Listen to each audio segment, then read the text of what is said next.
ISIS Audiobooks presents an unabridged recording of Sam's Letters to Jennifer, written by James Patterson, read by Laurel Lefko. Prologue. Just like always. Sam and I are sitting on a mostly deserted beach on Lake Michigan, a little north of the Drake Hotel in Chicago. The Drake is filled with treasured memories for both of us, and we had dinner at our favorite table there earlier. I need to be with Sam tonight, because it's 1 year since, well, everything happened that shouldn't have happened. It's 1 year since Danny died. This is the spot where I met Danny, Sam. In May, 6 years ago, I say. Sam is a good listener, who holds eye contact beautifully and is almost always interested in what I have to say, even when I'm being a bore, like now. We've been best friends since I was 2, maybe even before that. Just about everybody calls us the cutest couple, which is a little too saccharine for both of our tastes, though it happens to be true. Sam, it was freezing that night Danny and I met, and I had a terrible cold. To make it worse, I had been locked out of our apartment by my old boyfriend, Chris, that awful beast. That despicable brute, that creep, Sam contributes. I never liked Chris. Can you tell? So, this nice guy, Danny, comes jogging by, and he asks if I'm all right. I'm coughing and crying and a total mess, and I say, "Do I look like I'm all right? Mind your own blanking business. You're not going to pick me up if that's what you're thinking. Scram!" I snorted a laugh Sam's way. That's where I got my nickname, Scram. Anyway, Danny came back on the second half of his run. He said he could hear me coughing for 2 miles down the beach. He brought me coffee, Sam. He ran up the beach with a hot cup of coffee for a complete stranger. Yes, but a beautiful stranger, you have to admit. I stopped talking, and Sam hugged me and said, "You've been through so much. It's awful, and it's unfair. I wish I could wave a magic wand and make it all better for you." I pulled out a folded, wrinkled envelope from the pocket of my jeans. Danny left this for me, in Hawaii, 1 year ago today. Go ahead, Jennifer. Let it out. I want to hear everything tonight. I opened the letter and began to read. I was already starting to choke up. Dear, wonderful, gorgeous Jennifer. You're the writer, not me, but I had to try to put down some of my feelings about your incredible news. I always thought that you couldn't possibly make me any happier, but I was wrong. Jen, I'm flying so high right now I can't believe what I'm feeling. I am, without a doubt, the luckiest man in the world. I married the best woman, and now I'm going to have the best baby with her. How could I not be a pretty good dad with all that going for me? I will be. I promise. I love you even more today than I did yesterday, and you wouldn't believe how much I loved you yesterday. I love you, and our little peanut. Danny. Tears started to roll down my cheeks. I'm such a big baby, I said. I'm pathetic. The queen of the losers. No, you're one of the strongest women I know. You've lost so much, and you're still fighting. Yeah, but I'm losing the battle. I'm losing. I'm losing real bad, Sam. Then Sam pulled me close and hugged me. And for the moment, at least, it was all better. Just like always. Part 1. The Letters. Chapter 1. My 2-bedroom apartment was in a pre-war building in Wrigleyville. Danny and I had loved everything about it. The city views, proximity to the real Chicago, the way we'd furnished the place. I was spending more and more time there. Holed up, my good friends said. They also said I was married to my job, a basket case, a hopeless workaholic, the new spinster, romantically challenged, to name just a few of their more memorable jibes. All of them, unfortunately, were true, and I could have added some others to the list. I was trying not to think about what had happened, but it was hard. For several months after Danny's death, I kept having this terrible, obsessive thought. I can't breathe without you, Danny. Even after a year and a half, I had to force myself not to think of the accident and everything that happened after it. I had finally begun to date. Teddy, a tall, drink-of-water editorial writer from the Trib, sportsaholic Mike, who I met at a Cubs game, Corey, a blind date from the 10th circle of hell. I hated dating, but I needed to move on, right? I had a lot of good friends, couples, single women, a few guys who were just buddies. Really, honest, I was doing okay, I told everybody, which was mostly crap, and my good friends knew it. So anyhow, my deadline for that day's incredible, awe-inspiring column in the Tribune was 3 hours away, and I was in a jam. I'd already tossed 3 ideas into the recycle bin and was staring at a blank screen again. The really tricky thing about writing a witty newspaper column is that between Mark Twain, Oscar Wilde, and Dorothy Parker, everything worth saying has already been said, and said better than I could ever say it. So I pushed myself up from the sofa, put some Ella Fitzgerald on the Bose, and dialed up the air conditioner to high cool. I took a sip of coffee from my Uncommon Ground takeout cup. Found it so good. There's always hope in small things. Then I paced around the living room in my writer's outfit du jour, one of Danny's Michigan U jogging suits and my lucky red riding socks. I was dragging on a Newport Light, the latest in a string of bad habits I'd picked up lately. Mike Royko once said that you're only as good as your last column. And that's the truth that dogs me. Oh, that and my anorexic 29-year-old editor, Debbie, a former London tabloid reporter, who wears Versace everything and Prada everything else with her Morgenthau Fredericks glasses. The point is, I really care about the column. I work hard to be original, make the words sing on occasion, and get the work in on time without fail. So I hadn't answered the phone that had been ringing on and off for hours. I had cursed at it a couple of times, though. It's hard to be fresh 3 times a week, 50 weeks a year, but of course that's the job the Trib pays me to do, and in my case, the job is also pretty much my life. Funny, then, how many readers write to say that my life is so glamorous they'd like to swap places. Wait, was that an idea? The sudden crash behind my head was Socks, my year-old, mostly tabby cat, knocking The Devil in the White City down from a bookshelf. That startled Euphoria, who'd been snoozing on the very typewriter F. Scott Fitzgerald supposedly wrote Tender is the Night on, or something like that. Maybe Zelda wrote Save Me the Last Waltz on it. And when the phone rang again, I grabbed it. When I realized who was on the line, a shock ran through me. I called up an old picture of John Farley, a family friend from Lake Geneva in Wisconsin. The minister's voice cracked when he said hello, and I had the strange sensation that he was crying. "It's Sam," he said. Chapter 2. I gripped the phone receiver tightly with both hands. "What's wrong?" I heard him suck in a breath before he spoke again. There's no good way to tell you this, Jennifer. Your grandmother has taken a fall," he told me. "It's not good." "Oh, no," I said, and sent my thoughts out to Lake Geneva, a resort community about an hour and a half north of Chicago.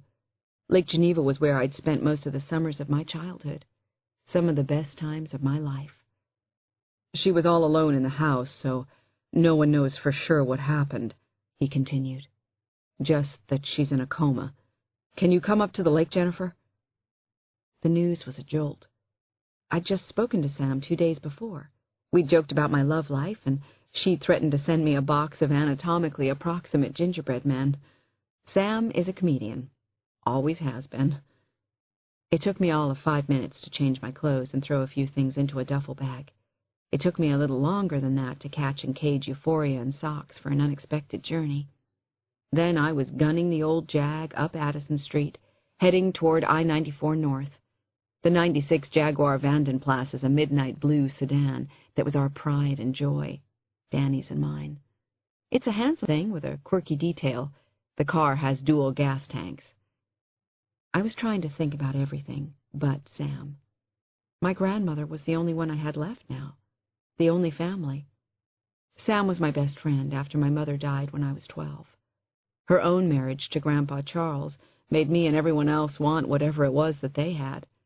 My grandfather wasn't the easiest guy to get to know, but once you broke through to him, he was great.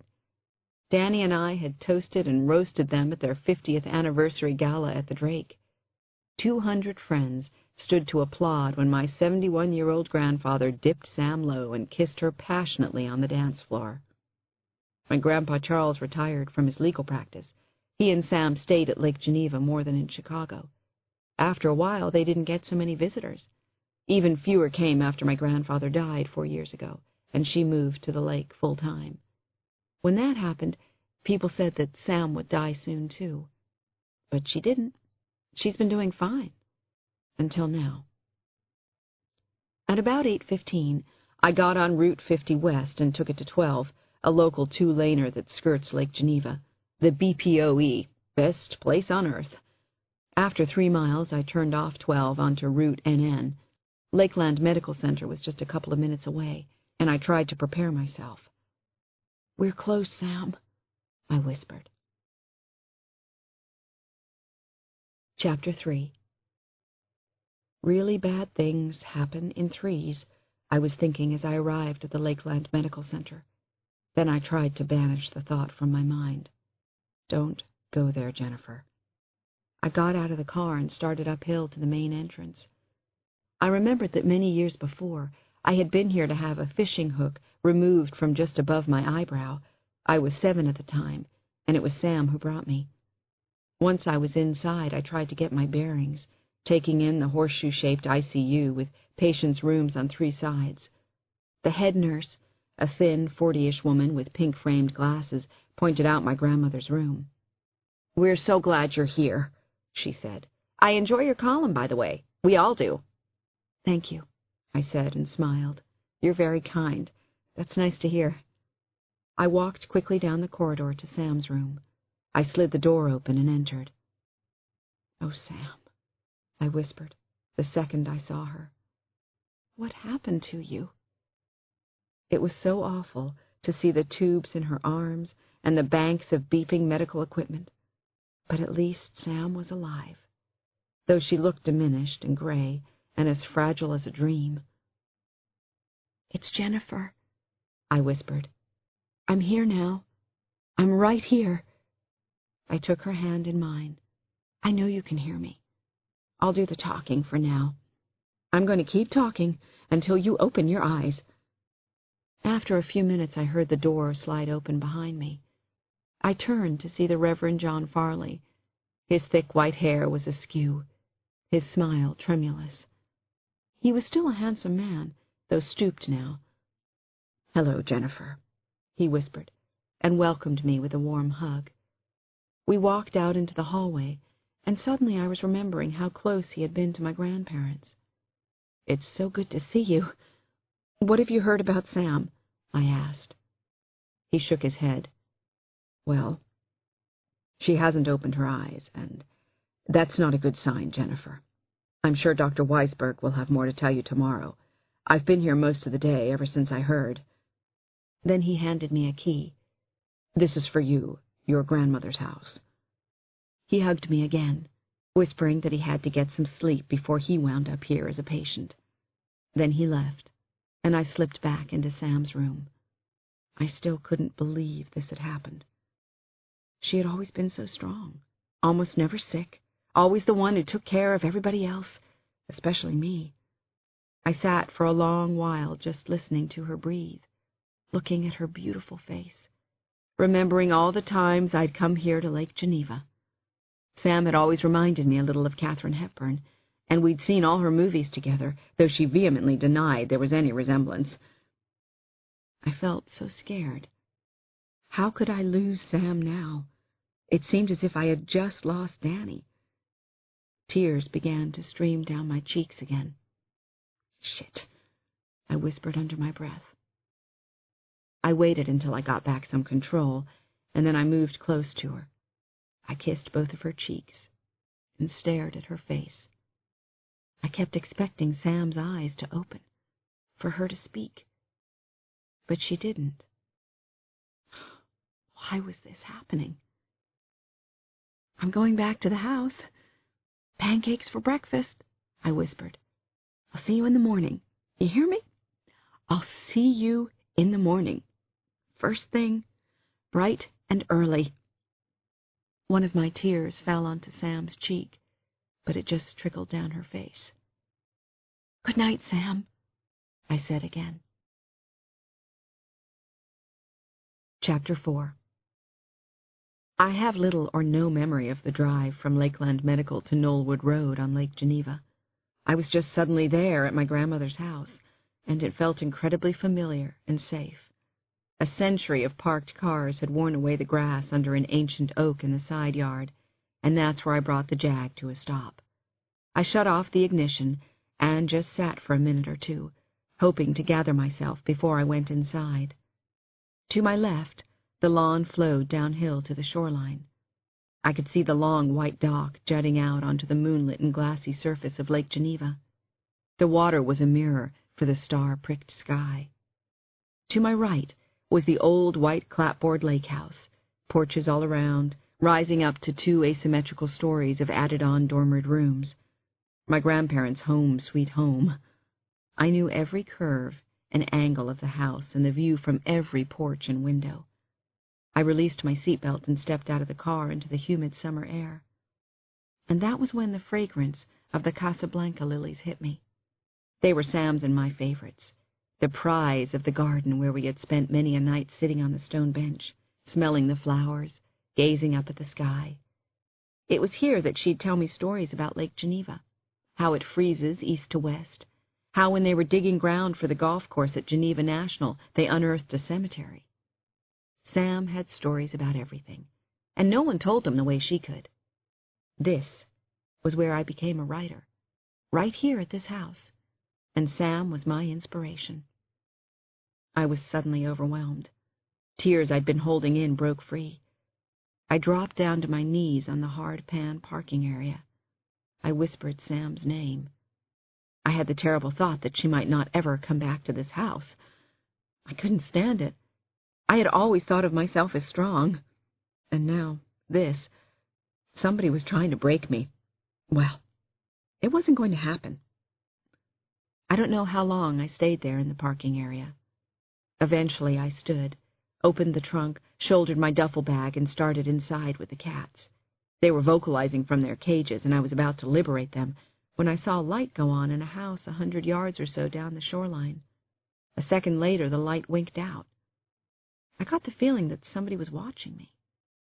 But who knew I was here? Not even Sam. Chapter 5. Sam's house was my favorite place in the world, the sanest and always the safest, until tonight, anyway. Now everything seemed off-kilter. The kitchen was dark, so I threw on the light switch. Then I put down the cats and opened their cage doors. The girls sprang forward like little racehorses out of the gate. Socks is 3/4 alley cat, 1/4 loudmouth Siamese. Euphoria is an all-white long-hair with green eyes and a smoochy nature. My hands were still shaking from stress as I fed the 2 of them. Then I walked from room to room, and it all looked exactly the same. An old burnished hardwood floor, secured with square-headed nails, a chaotic mass of houseplants crowding the bay window in the dining room, an astonishing view of the lake, books spread everywhere, bel canto, Queen Noor's memoir, a short history of nearly everything, and the artifacts that Sam and I loved. Antique ice tongs from the day when blocks of ice were shipped by horse teams to Milwaukee and Chicago, old snowshoes, paintings of the round pink crabapple trees along the lake, and of the old train depot. I heaved a big sigh. This really was home to me, more than anywhere else, especially now that Danny was gone from our apartment in Chicago. I took my duffel bag upstairs to my room, with its views down onto the lake. I was about to drop the bag on the vanity table when I saw it was already occupied. What was this? There were a dozen banded packets of envelopes, probably 100 envelopes in all, maybe more. Each was numbered and addressed to me. My heart started thudding as I guessed about the letters. For years I had been asking Sam to tell me her story. I wanted to hear it and record it for my own children to hear. And now here it was. Had she known what was going to happen to her? Had she been feeling sick? I didn't bother to undress. I just slid into the soft folds of the bed covers and took a stack of the letters into my lap. I stared at my name, written in blue-inked script, Sam's familiar handwriting. Then I turned over the first envelope and carefully peeled open the flap. The letter inside was written on beautiful white linen paper. I took a deep breath and noticed I was trembling as I began to read. Chapter 6. Dear Jennifer, you've just left after our most recent girls' weekend together, and my heart is full of you. Actually, I decided to write this when we were saying goodbye at the car. It just came to me. I was looking into your eyes, and I was struck by a feeling so hard that it physically hurt. I thought about how close we are, always have been, and how it would be a shame, almost a betrayal of our friendship, if I didn't tell you some things about my life. So I've made a decision, Jen, to tell you secrets that I've never told anyone before. Some are good. A few you might find, well, I guess shocking is the word I'm looking for. I'm in your room right now looking out at our lake, drinking a mug of that heady spearmint tea we both like, and it makes me happy to think of you reading my letters a few at a time, just the way I'm writing them. I can see your face as I write this, Jennifer. I can see your lovely smile. Right now I'm thinking about love, the hot, crazy kind that turns your chest into a bell and your heart into a clapper, but also the more enduring kind that comes from knowing someone else deeply and letting yourself be known, what you had with Danny. I guess I believe in both kinds of love, both kinds at the same time and with the same person. By now, you're probably wondering why I'm going on about love. You're twirling your hair around your finger, aren't you? Aren't you, Jennifer? I need to talk to you about your grandfather and me, sweetheart. So here goes. The truth is, I never really loved Charles. Chapter 7. Jennifer, now that I've written that difficult sentence, and you had to read it, please take a good look at the old black-and-white photo I've clipped to this letter. It was taken the day the direction of my life changed forever. I remember it was a humid morning in July. I know it was humid because my hair had sprung into those stupid Shirley Temple curls that I just hated at the time. See the apothecary jars inside the plate glass window behind me? I'm standing in front of Dad's pharmacy, squinting in the sun. My dress is blue and a little faded. Note my hands-on-hip stance and the self-possessed grin. That's who I was. Confident, a little forward, naive, full of potential to be anything I wanted to be. Or so I believed. Here's what I was thinking at that very moment. My mother had died some years before, and I was managing the store that summer. But the next year I was going to leave Lake Geneva, go to the University of Chicago, and eventually become a doctor. That's right. I planned to be an obstetrician, and I was proud of myself for working hard to make it come true. After this picture was taken, I followed my father back into the dimly lit and narrow store. I swept the wooden floor with dust-down compound and set the daily newspapers out on the radiator near the door. I was sponging down the marble counter at the soda fountain when the door opened and slammed shut with a sharp bang. It would be accurate to say that my whole life changed right there, with that bang. I looked up, scowling, and my eyes locked with those of a most handsome young man. I noticed everything about him in a flash. That he was limping, and I wondered why. That he was dressed in expensive clothes, which probably meant he was a lakeshore person, a summer visitor. That he looked at me hard, bang, like a shot to the heart. We continued to make 20-20 eye contact as he slowly walked to the soda fountain, then sat down on one of the swivel stools. On closer look, He wasn't conventionally handsome. His nose was a little too wide, and his ears stuck out some, but he had jet black hair and dark blue eyes and a nice mouth. That's exactly what I thought. I remember it to this day. I took his lunch order. Then I forced myself to turn my back, and I made him an egg salad sandwich, no onions, extra mayo on the side. I put coffee on to perk, feeling his eyes on me. I could almost feel steam coming off the back of my neck. I had lots of things to do that morning.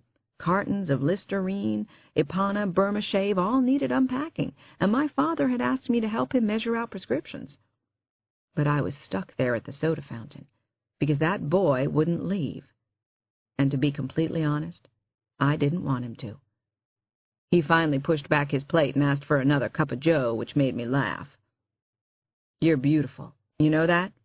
he said as I poured more coffee into his cup. "I think we've met. Maybe in a dream I had, or maybe I just want to know you so badly that I'll say anything right now." "I'm Samantha," I managed to say. "We've never met." He gave me a brilliant smile. "Hi, Samantha. I'm Charles," he said, and extended a hand for me to shake. "Will you do a soldier a big favor? Have dinner with me tonight?"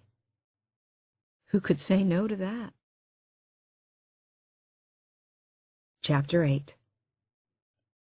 Jen, Charles and I had dinner that night at the posh and wonderful Lake Geneva Inn, where you and I still have 2- and 3-hour lunches.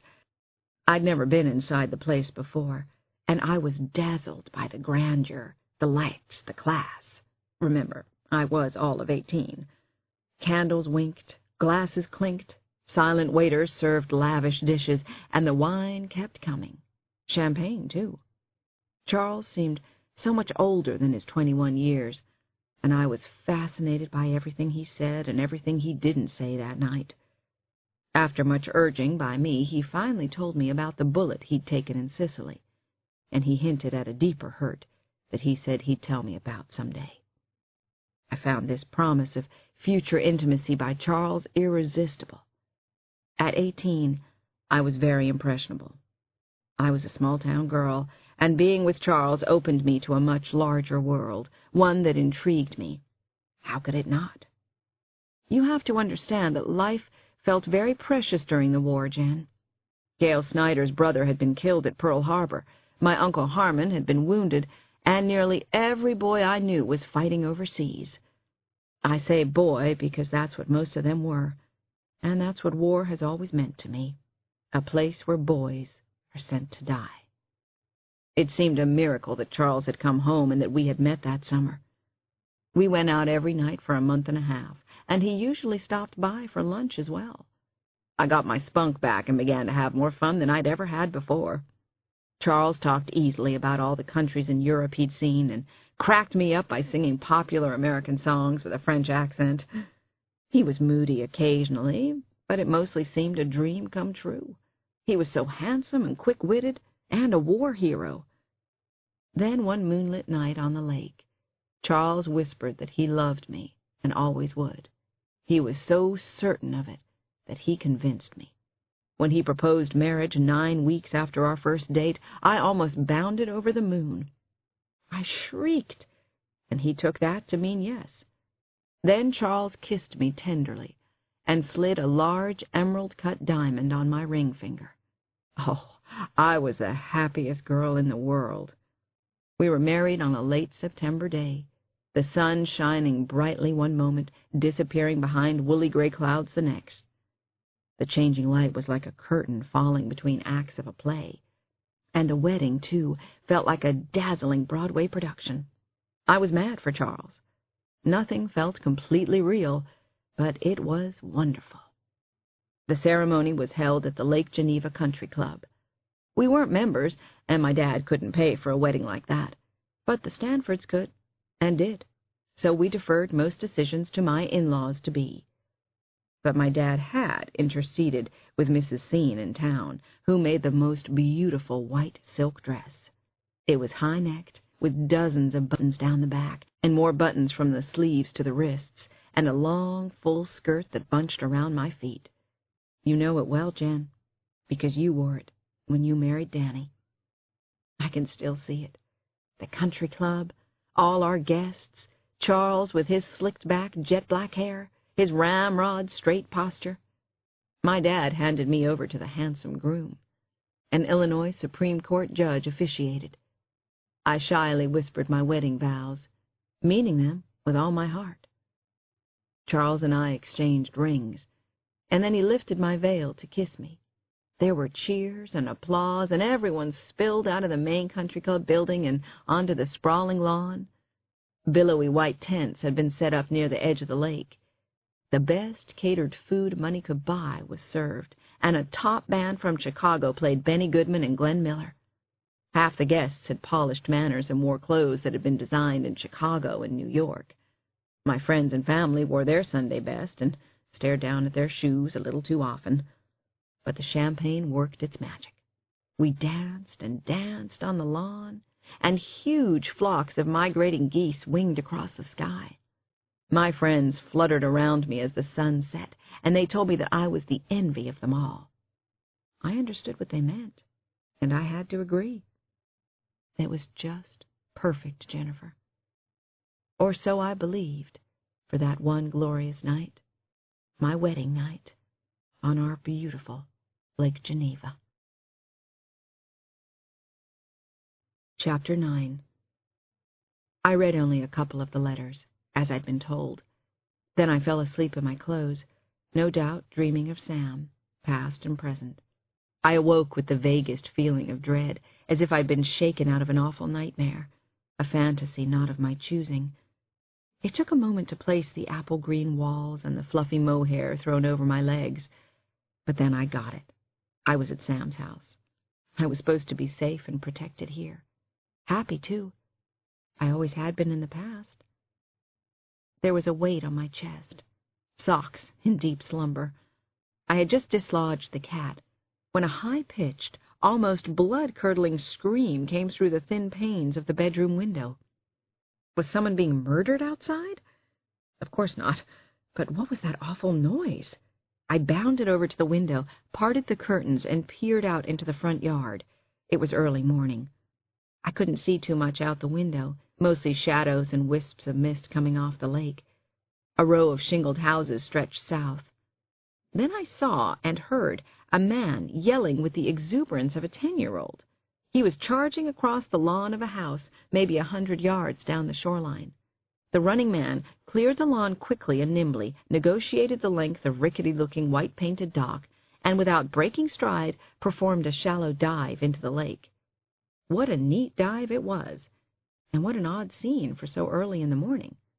I watched for a minute or so as he stroked a smooth freestyle before disappearing into the mist. He was a good swimmer, graceful, strong. That made me think of Danny. He'd been a good swimmer, too. I turned away. I was awake now, so I pulled off the previous day's clothes and tugged on clean jeans and a blue Cub sweatshirt from the top of my duffel bag. I picked up Sam's letters, which had fallen to the floor. I remembered I never really loved Charles. I couldn't deal with that one yet. I had loved my grandfather. How was it possible that Sam hadn't? I went downstairs to the homey golden oak kitchen where so many summer mornings had started. I fixed coffee and called the hospital to check on Sam and to make sure her doctor could see me later that morning. Sam was holding stable. She still hadn't opened her eyes, though. I slammed around the familiar kitchen, making breakfast for myself, grape nuts, orange juice, a cup of joe, whole wheat toast with sweet butter.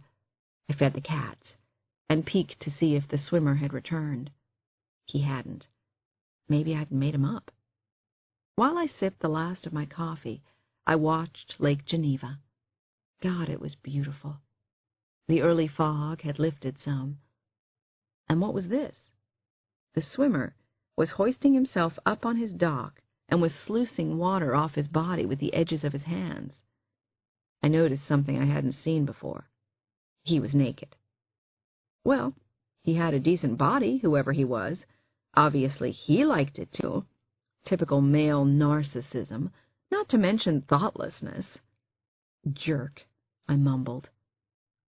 Maybe 10 minutes later, the Jag was purring softly under the oak. I set a big bunch of freshly picked flowers next to me on the passenger seat. I hit the road to see Sam. She had some questions to answer. Chapter 10. I shaved a couple of minutes off the usual 15-minute run to the hospital. Once I was there, I found my way to the ICU. Visitors were already gathering at the nurses' station, but I caught the attention of one of the physicians. Dr. Mark Ormson apologized but told me that I should wait. Sam's doctor was examining her right now. There was a coffee machine in the waiting room around the corner. I pressed quarters into it, and was thinking that I needed to see Sam, but that I didn't need any more coffee that morning. Out of the corner of my eye, I saw a man of about 75, tanned with a well-trimmed beard. He waved, then rose from one of the linked plastic chairs and walked toward me. It was Shep Martin, Sam's lawyer and a neighbor on the lake. We sat down, and when he started talking about Sam, it was obvious that Shep was as surprised and shook up about her condition as everybody else seemed to be. "I've adored Sam for 40 years, he told me. "You know, I met her right here at the hospital." Shep then told me a story that sent shivers racing up and down my back and neck. "One night, this was about 40 years ago, Jennifer, I was out of town when I learned that my father had been in a car crash. I got to the hospital the next morning, only to find a woman I'd never met before sitting beside my critically injured father. The woman was holding his hand. I didn't know what to say. Fortunately, Sam spoke first. She explained that she had been visiting a friend the previous night. Your grandfather was out of town. She was passing my father's room when a nurse came out. The nurse mistook Sam for my sister Adele. She gripped her by the wrist and brought her to my father's bedside, saying, 'Your father is asking for you.' My dad was semi-conscious, or worse. He never realized that Sam was a stranger, and she never set him straight. Sam stayed the entire night with my father, just because he needed someone." As Shep finished his story, I heard someone call my name, and it startled me some. I turned and saw a doctor standing in the entrance to the waiting room. It was Max Weisberg, blond and clean-shaven, wearing green scrubs and holding a chart in front of him. Max is a few years older than me, but I've known him since we were kids on the lake.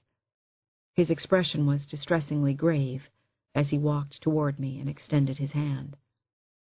"Jennifer, I'm glad you're here," he said. "You can go in and see your grandmother now." Chapter 11. On the way to Sam's room, Max Weisberg answered most of my pressing questions, then told me to go in and see her. I still had the freshly cut flowers in my arms as I walked up close to Sam's bed and bent down low so that maybe she could smell them. "Hi, it's Jennifer. I'm here to pester you again. I'm going to keep coming until you tell me not to," I began. "Everybody in town is asking about you. They want you to get well immediately, if not sooner. We really miss you, Sam. I'm speaking for the whole town, by the way, but more than anybody else, I miss you. I found a nice place for the flowers on the windowsill near the bed." "I got your letters," I said. How could I miss them? I reached over and touched Sam's cheek, then kissed it. "Thank you for sharing the letters with me. I promise I won't read them in one gulp, though I want to." I stared at Sam's face. I thought I knew everything about her, but obviously I didn't. She was still so pretty, real down-to-earth beauty. My eyes started to tear again, and I felt a pain in the center of my chest. I couldn't speak for a moment. I loved her so much. She and Danny were my best friends, the only ones I ever really let inside. And now this had to happen. "Let me tell you a story," I finally said. "This goes back to when I was 4 or 5.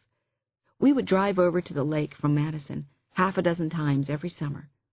Those times at the lake were the summer for me.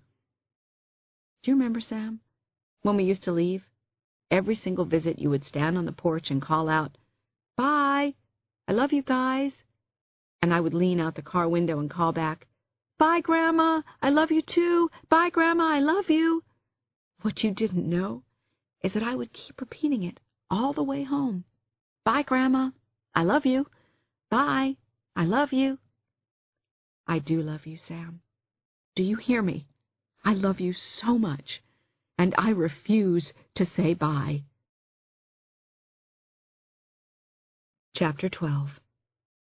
I hated to leave Sam, but I'd made a lunch date that I wanted to keep. I drove out of the hospital parking lot and was soon cruising down the main street in town. Lake Geneva's like a toy village, only life-size, and I've seldom met anyone except the worst cynic who didn't love it. The wide and busy street is lined with pretty good restaurants and nice shops selling antiques, and the shining lake glitters magnificently as a backdrop.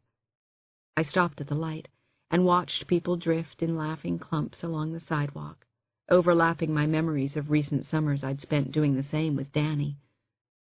Oh, Danny, Danny, I wish you were here.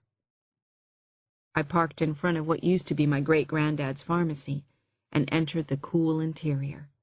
John Farley was waiting for me at a booth with red leather seats in the back of the store. He looked dashing with his thick white hair and was wearing a striped blue and yellow rugby shirt and khakis. He rose when he saw me. "You look like hell," he said, beaming. "That means a lot coming from an expert on hell," I said, smiling for the first time all day. While many clergy seem to have gotten life's lessons from books, John was as in touch with reality as a good Chicago shrink. We ordered grilled cheese sandwiches and chocolate shakes from a teenage girl who had no idea I was seeing the fountain through an old sepia-colored filter, remembering Sam's description of meeting my grandfather here. "What kind of man was my grandfather?" I asked John after our lunch arrived. "He was a fine lawyer, crooked golfer, good family man. He was what you would call a man's man," he said. "Charles and Sam met right here," I said, "not 10 feet from where we're sitting." John must have seen something sad cross my face. He reached out and took my hands in his. "When I think about your grandfather, what jumps out at me is that he couldn't stand to get his clothes dirty, Jennifer, but he was always out in the yard raking or moving rocks around for your grandma, or stacking firewood, or tinkering with her car. Meanwhile, she took care of him, cooked what he liked to eat, kept his spirits up. In their own way, they were devoted to each other." I nodded and wondered if he was telling me the whole story. "And what about Sam? What kind of woman was she?" John Farley had the most dazzling smile. "Your grandmother is the strongest person I know. I'm sure she's going to get through this, Jennifer. Don't ever count Sam out." Chapter 13. That afternoon I was back at Sam's house, and I was trying not to let what had happened get me down. I was thinking about making one of Sam's famous wacky cakes and then eating it all by myself. The huge oak tree out front cast a soft shade over the front yard, just like always. A couple strolled along the footpath that encircled the lake. Sailboats blew across the water, pulled by their colorful sails. A rosy-cheeked older man sat out in a wheelchair at the water's edge, tossing a green tennis ball for a brown terrier mutt. The dog brought the ball back every single time. The man finally saw me, and as people on the lake do, he waved. I waved back, then went inside. I returned to the front porch with a big glass of lemonade and a packet of Sam's letters. I had so many questions about Sam and my grandfather now. I never really loved Charles. Was that true? Was it possible? What other secrets did the letters hold? I settled into a wicker rocker, untied the packet, and gave the string to Socks, who took it off into the bushes to kill. Then, with a breeze riffling my hair, I began to read the story of who my grandmother really was. The first few letters were notes about Sam's garden, her feelings about a provocative column I wrote on the post office disaster in Chicago, some thoughts on President Clinton, whom Sam both adored and was terribly disappointed in. Then I picked up the thread of her life story, and Sam dropped another bombshell on my head. Geez, I had hardly recovered from the last one. Chapter 14. Jennifer. This could be the worst of the letters that I'll write. Charles and I honeymooned in Miami, as you know. We stayed at the Fontainebleau, a wonderful old hotel on Collins Avenue, right on the beach. But Charles was unhappy the whole time we were there. He complained that the hotel staff were too servile, the food too rich, the sand too sandy. To put it mildly, he found fault with everything. And he especially found fault with me. On our third night there, right after dinner, we were on the small terrace outside our room, listening to the ocean pound against the jetties. Charles had had several drinks. I was trying to make conversation. I enjoyed meeting that couple from North Carolina. We had some good laughs, didn't we? His face darkened with a storm that seemed to come out of nowhere. He looked me straight in the eye. If you ever stand up against me, if you ever cross me in any way, if you ever become a bore or a simpleton, I will leave you and without a dime. Then he raised his right hand and slapped me across the face. Quite hard. Bone-jarring. I think it was the first time I had ever been hit in my life. Then Charles thundered inside, leaving me devastated on the terrace. I sat outside for a long time, listening to the surf of the Atlantic Ocean. Or maybe it was the blood pounding in my ears. I wanted to throw up, to run home, but how could I? Jennifer, I was crushed and terribly confused. Do you understand? I'd left my home, all my friends, so that I could be with Charles. Things were very different back then, especially for small-town girls. A woman didn't get divorced, not even if she was struck. I grew up that night of our honeymoon. I saw our future together and felt there was little I could do to change it. But I did do one thing. Before we left Miami, I told Charles that if he ever hit me again, I would leave him on the spot and damn the consequences. Everybody would know what a bastard and bully he was. After the honeymoon, Charles and I moved to a large apartment in Chicago. It still wasn't very good between us, though. Once he'd passed the bar, your grandfather joined the family firm. Soon I gave birth to your mother, then to your Aunt Val. I lived for the summers, when I always returned to Lake Geneva. But I dreaded the weekends, when Charles would come up from Chicago. He brought his moods with him, though he rarely raised his hand to me. He was selfish and enjoyed putting me down in front of the children and friends of ours. But he did provide for us, and he eventually did make good on the promise he'd made to tell me the dark secret in his past.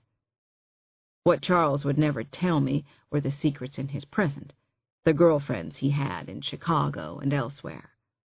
I'm sorry to have to tell you this, but you wanted to hear my story. Chapter 15. Sweetheart, let me tell you some other things about your grandfather, so you can understand how he came to be the man that he was, the husband, even the grandfather. Picture Charles telling me about what he called sins of the father, events that shaped his life and mine. It was 3 years after we were married. Your mother was in her crib in the next room, and she was such a good little sleeper.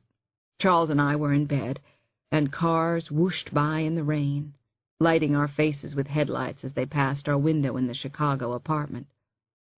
It was on this dreary night that Charles finally told me about the transforming event of his life. It had happened when he was just 16, and it is an incredible story. Charles's parents had thrown a party in their imposing home for their older son, Peter, who had just graduated from prep school. It was after dinner, and the guests had moved to the library for coffee. Peter was opening his gifts, and Charles made a careless remark to his father that his older brother always seemed to get the best of everything. Arthur Stanford just snapped. He turned on Charles, called him an ingrate. He then said that it was time for Charles to know the truth. "You're not even our son. You're adopted," his father yelled at him. Just like that, in front of everyone in the family. The party stopped, and in the brittle silence that followed, Charles ran upstairs to his room. His father was right behind him. When they reached the top landing, Charles screamed, "It isn't true! I know it isn't true!" Arthur Stanford had calmed some by now. "Believe me, Charles, I'm not your father. I'm your uncle," he said. "Your father is my brother Ben. He got a girl pregnant, a little nobody from nowhere." "You're lying," Charles stammered pitifully. "Go and ask your father, then," Arthur said. "It's time you knew him anyway. The last I heard, he was working at the Murray Tap. It's a gin mill in Milwaukee." Then Arthur Stanford lowered his voice. "Caroline and I took you in. We've tried to love you, Charlie. We do our best." That night, when he was just 16, Charles went to the Wabash and Adams Street train station. He bought a $1 ticket and caught the North Shore line to Milwaukee. Inside our bedroom, Jennifer, passing headlights lit Charles's face, and I could see his eyes lit up in terrible pain. My heart went out to him. If I couldn't completely forgive him for everything, at least I understood what had happened to make him so angry and occasionally cruel. Charles continued his story, and some of the words were so vivid I can remember them to this day.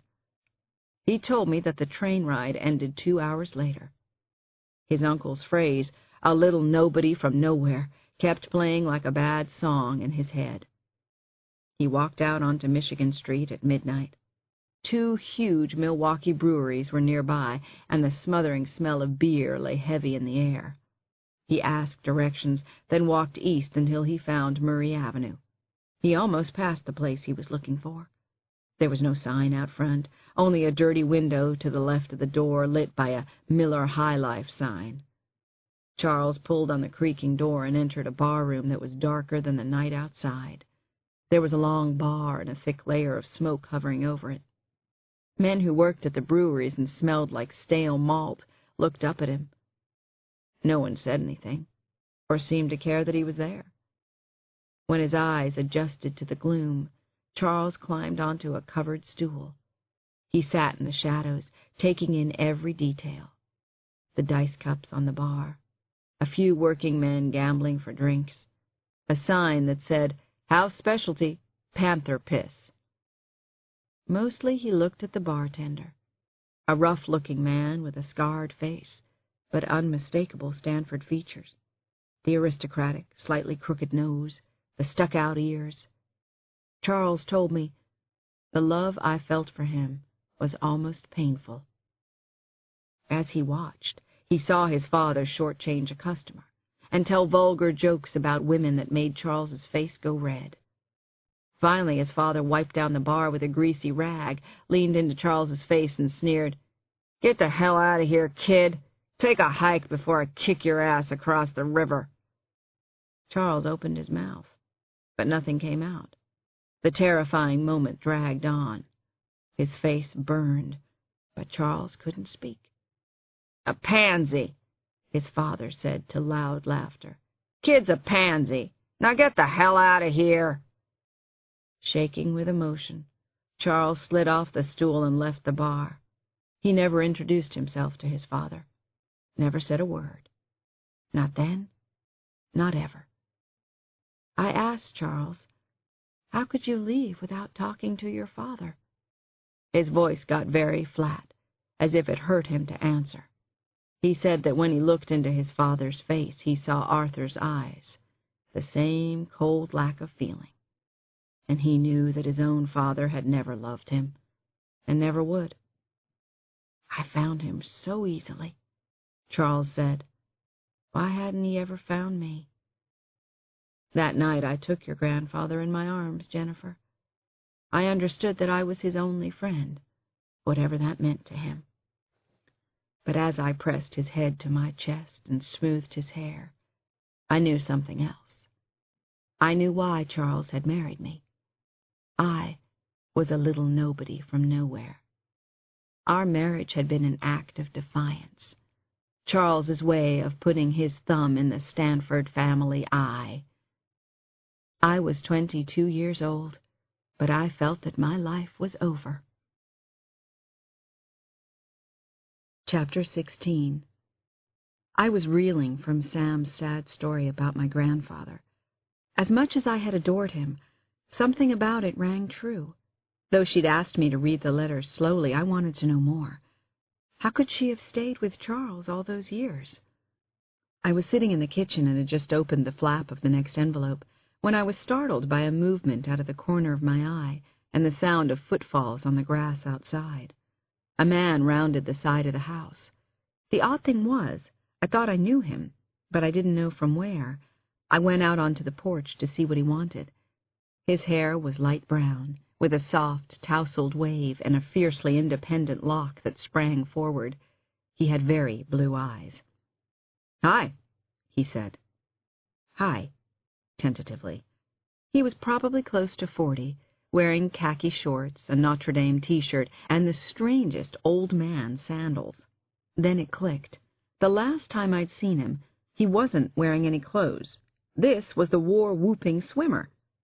"Jennifer?" he asked, and that threw me some. I was wondering how he knew my name when he put his hand on the banister and began to board Sam's front porch. "Whoa," I said. "Do I know you?"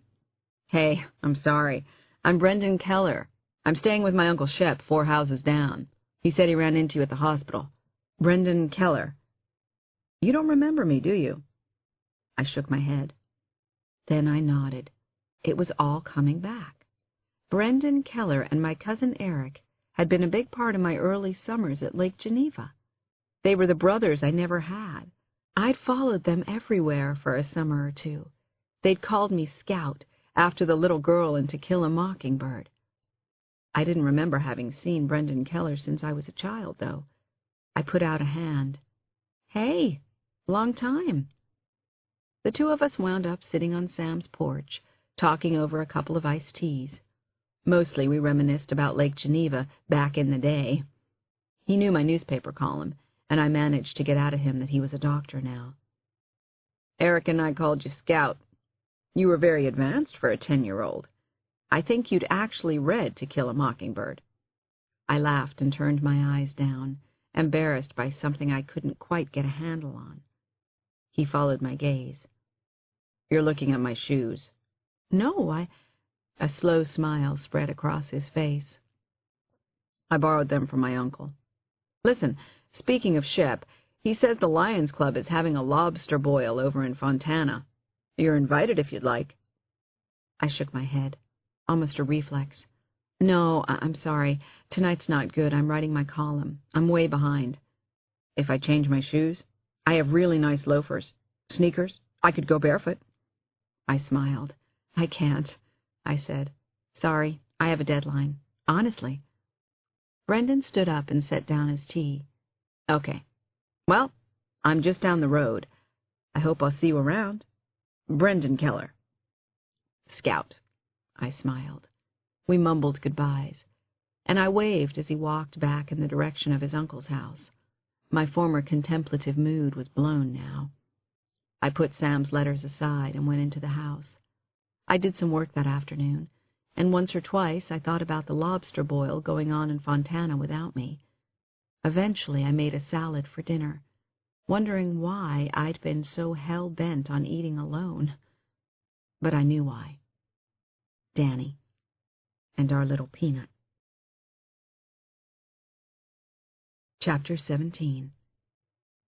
That night I had the dream about Danny again, the one that I hate more than anything, the dream where I am Danny, but I'm also myself watching him. It's always the same.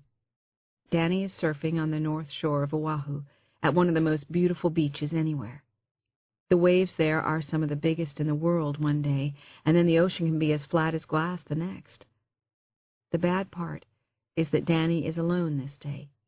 He's supposed to be on vacation with me, but at the last minute I have to stay in Chicago to work on a big story for the Tribune. It's my choice to stay behind. So there he is, waiting for his wave. And then he's up. The trouble is, the wave crests a lot faster than he expects. Suddenly he's slammed down on the sea floor some 20 feet below. Danny can't tell which way is up. He remembers a basic rule. One hand up, one hand down, feel for the bottom, feel for the air. Then he's smashed to the ocean floor again, and he can't believe the strength of the water. His ears are pounding, and water's being rammed up his nose. His body is wrenched and twisted. His legs feel numb. Has he broken something? There's a terrible burning sensation in his lungs. Then Danny lets go of everything, except for me and the baby. He calls out, "Jennifer! Jennifer, help me! Please help me, Jennifer!" I woke up from the dream in my old room in Sam's house. I was in a cold sweat, and my heart was racing. How could I put the past behind me when Danny was always in my dreams? I was late meeting him in Hawaii. Everything that happened was my fault. Everything. Chapter 18.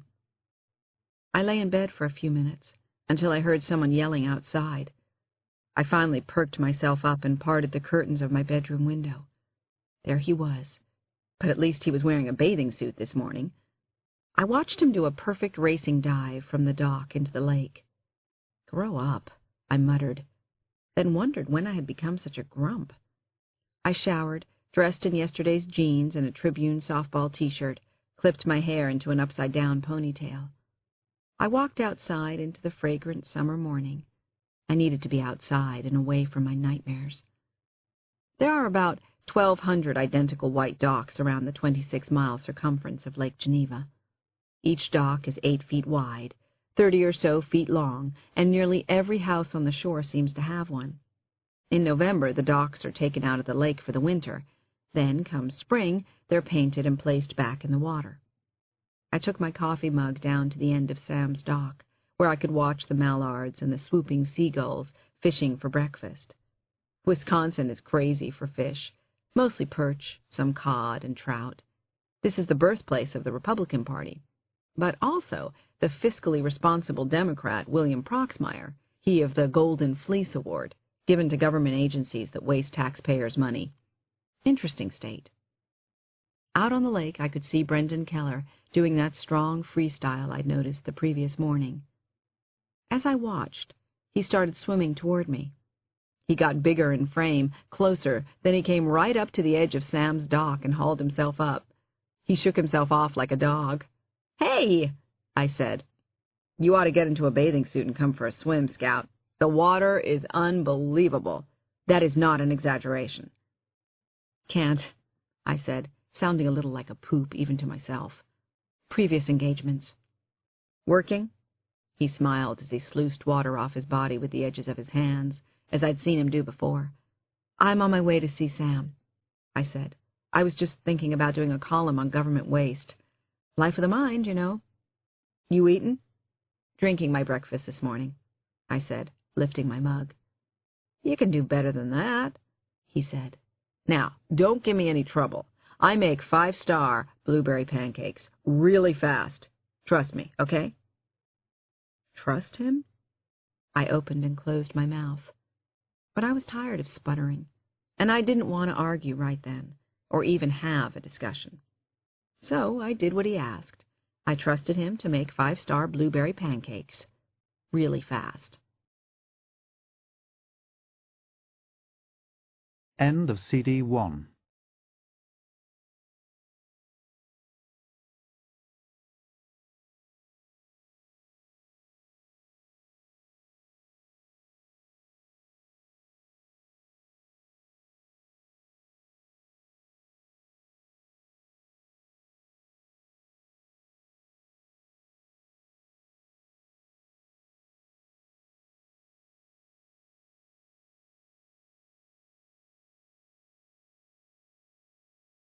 CD 2. Chapter 19. Even as I was walking down the shoreline with Brendan, I was asking myself what I was doing. But what was the harm?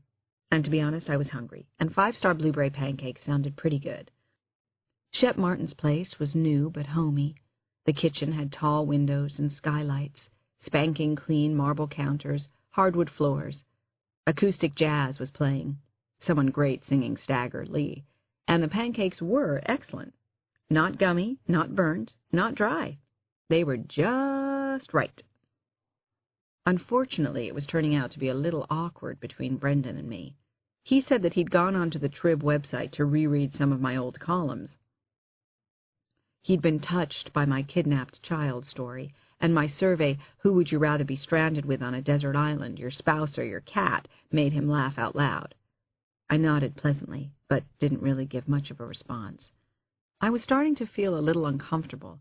I didn't want to be here any longer, but I didn't know how to make a graceful exit. As we finished the pancakes, Brendan told me he was a radiologist and that he lived in South Bend, Indiana. I said that was great. A one-word answer. He shook his head, seemed puzzled.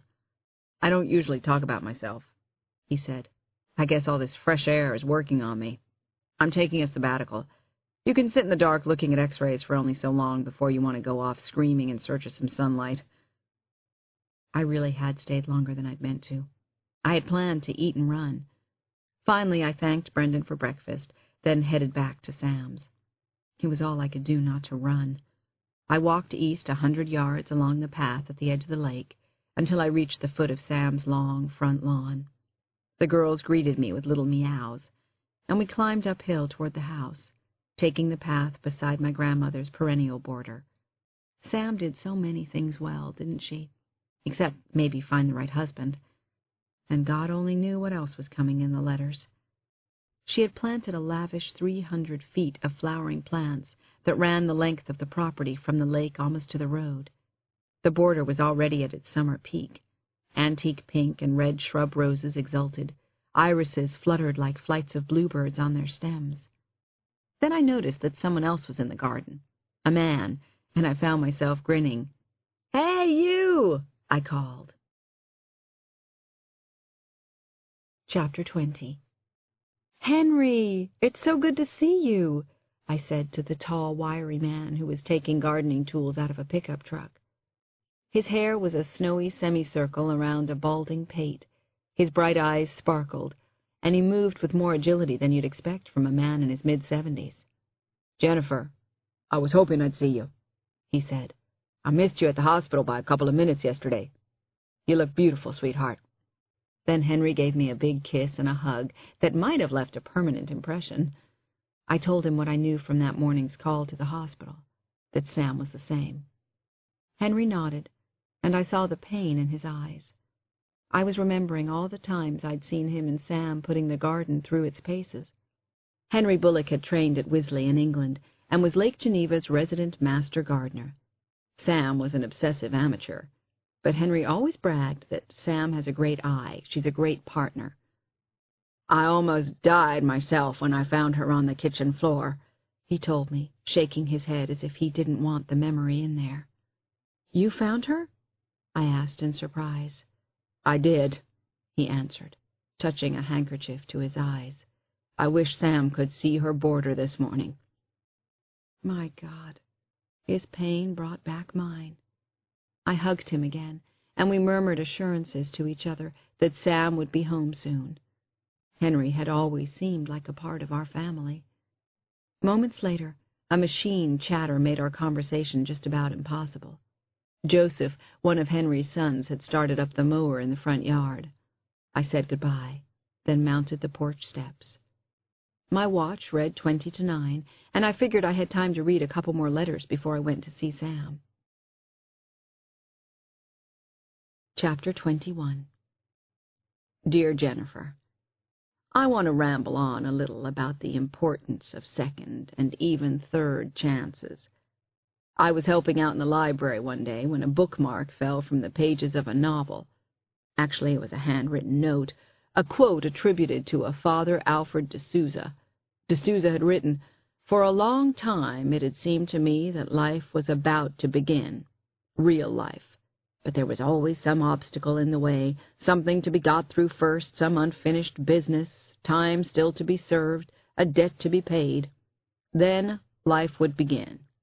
At last it dawned on me that these obstacles were my life. Jennifer, that's how I felt as my life creaked forward. I know that I always put up a cheerful front, but that's how I felt inside. More than 20 years had passed since I'd sworn I'd give myself a second chance, and still I hadn't done it. I'd raised 2 wonderful daughters. I'd made about 10,000 dinners, 30,000 beds, brownie trooped and PTA'd and lawyer-wived my heart out. But I was resigned to my marriage with Charles, and you know what? I no longer believed that a second chance was really possible. That little quote moved me, and maybe it prepared me for one of the most important moments in my life. I was only 43, but I had been married for nearly 25 years. My children had grown, and I felt that my spirit was drying up like a bug in a web in the corner of a dusty room. Jennifer, I had never really been in love. Isn't that something? 3 weeks after reading that note at the library, I met someone. I won't tell his real name, Jennifer, not even to you. I called him Doc. Chapter 22. Jennifer, dear, if this blows your mind a little, and it should, imagine how it blew mine. Kaboom! Rockets to the moon.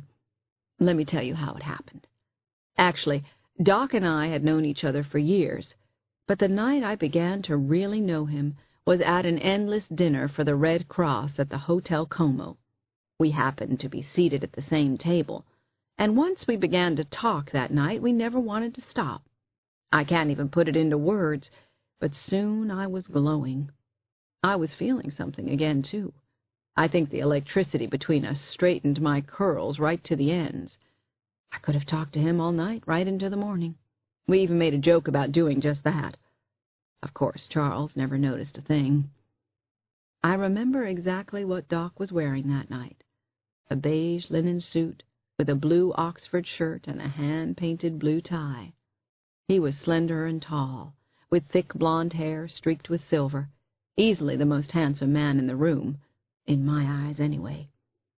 Over dinner he told me about the stars, in particular about a comet that was about to cross our patch of the universe and wouldn't appear again for 200 years. He knew about all sorts of things, and he was passionate about life, which I loved and had been missing for years. We had many common interests, but electricity aside, I felt comfortable with him. Immediately. He liked to listen, and for some reason I felt I could trust him to accept who I really was. Jen, for that night anyway, I felt that I was home. For the first time in 25 years, I almost felt like myself again. Can you imagine what that's like? Actually, I hope that you can't. I should tell you why you've never heard of Doc until now. It isn't his real name, but it suited him perfectly, because he looks nothing like a Doc, and I loved calling him a name that was just ours. It was one of our secrets, one of many, as it turns out. We saw each other several times that summer, accidentally and accidentally on purpose, and I think we were a little in love before we knew enough to admit it. I think I fell for him first, but he wasn't far behind, and he fell as hard and as far as I did. Jennifer, I know how terribly sad you still are about Danny. I understand as much as anyone can, and no one can tell you how long to grieve. I just want to tell you this one important thing. Don't shut out love for good. I couldn't feel this more strongly, my sweet, sweet, smart girl. It's why I'm writing these letters to you. Please don't shut out love. It's the best thing about life. Now, stop reading right here. Think about what I'm telling you. These letters aren't just about my life, Jen. They're about yours. Part 2. Young Love. Chapter 23. I was settling into the quite wonderful ebb and flow of life on Lake Geneva, and I was loving it even more than I thought I would. Sam's friends were there for me at every turn. I could have eaten at somebody's home every night if I'd wanted to. In many ways, I was on summer vacation, except, of course, that Sam was sick, and I didn't know if she would get better. Early one afternoon, I sat in her kitchen, an old-fashioned black phone cord connecting my laptop to the Internet. My email inbox was crammed with notes from readers, many of whom said they missed me and hoped I was okay. I absolutely love this connection to my readers. It's one of the best things about my job. Actually, keeping my job depends on it. If readers react to me emotionally, they buy the Trib. So an hour ago, my editor and I agreed that I'd write from Lake Geneva for now. 750 words per column, 3 columns a week, just like always, only completely different. I opened my word processing program and was fooling around with a couple of ideas, but my thoughts kept drifting to Sam. And I thought about my mom, who should have been here but wasn't, my mom, who shouldn't have died but had, and I thought about Danny, of course. He was always on my mind, or not far from it. And then I stopped thinking about the past. I just had to. A light tapping on the back screen door broke into my thoughts. I went to the door and discovered Brendan Keller standing there. I hadn't seen him in a couple of days, and was surprised to see him now. He smiled and asked, "Can you come out and play?" Chapter 24. "Okay," I said, probably surprising both of us. Then, before either of us could change our mind, I stepped outside. I wasn't in the mood to write anyway, or rather to stare at a blank computer screen. "Double chocolate thick shake," Brendan said, and I immediately knew what he had in mind. "Daddy Maxwell's," I said, and smiled. Daddy Maxwell's Arctic Circle Diner is a white stucco, igloo-shaped local eatery at the highest level of low cuisine. It has blue-striped awnings, and what it lacks in class it makes up for in really good food. Just 2 miles from Knollwood Road, it took all of 3 minutes to get there. Nothing seemed to have changed since we were kids, and Maxwell's was the place to be seen. We took a table by a window and turned our attention to Marie, Daddy Maxwell's latest perky waitress. She took our order, then disappeared into the kitchen. Less than 10 minutes later, I was staring over my veggie burger at Brendan's plate. He'd ordered the special of the day, plus a chocolate thick shake. The special was a scrumptious-looking southern omelet made of 3 eggs, wrapped around grilled onions, dirty fried potatoes, and extra cheddar cheese. "You're a doctor," I said. "You only go around once." Brendan grinned. "Show some guts, Jennifer. Give it a try. The omelet and the shake." I laughed, reached my fork over to his plate, and lifted a bite of steaming omelet to my mouth. Then I had another bite, and a sip of the chocolate thick shake. Then Brendan ordered me my own omelet and shake. "You're too thin anyway," he said, which was one of the more endearing remarks I'd heard recently. We lingered over the meal and then coffee. I was surprised that I was kind of enjoying myself. We were filling each other in on our headlines of the past 25 years. I told him a few details about Danny, but he already knew. Brendan told me that he'd been divorced for a year and a half. His ex-wife had been having an affair with a partner in her law firm. "Figures that Ma Belle Michelle would get involved at the office," he said. "Workaholic that she was. Is. Whatever." I nodded, then had a guilty thought about how Danny had called me a workaholic, and he'd been right. I felt a curtain of sadness drop. Brendan noticed and touched my hand. I told him I was okay. Then, reflexively, I pulled my hand away. So maybe I wasn't okay. "I have to get back," I said. "Sure," said Brendan. "Let's go." Once we were in the car, I told Brendan that I had another deadline and would probably be working half the night. "I get it," he said and smiled. "Buzz off." No, nothing like that," I said. "It's just, well, buzz off," which got a laugh out of him.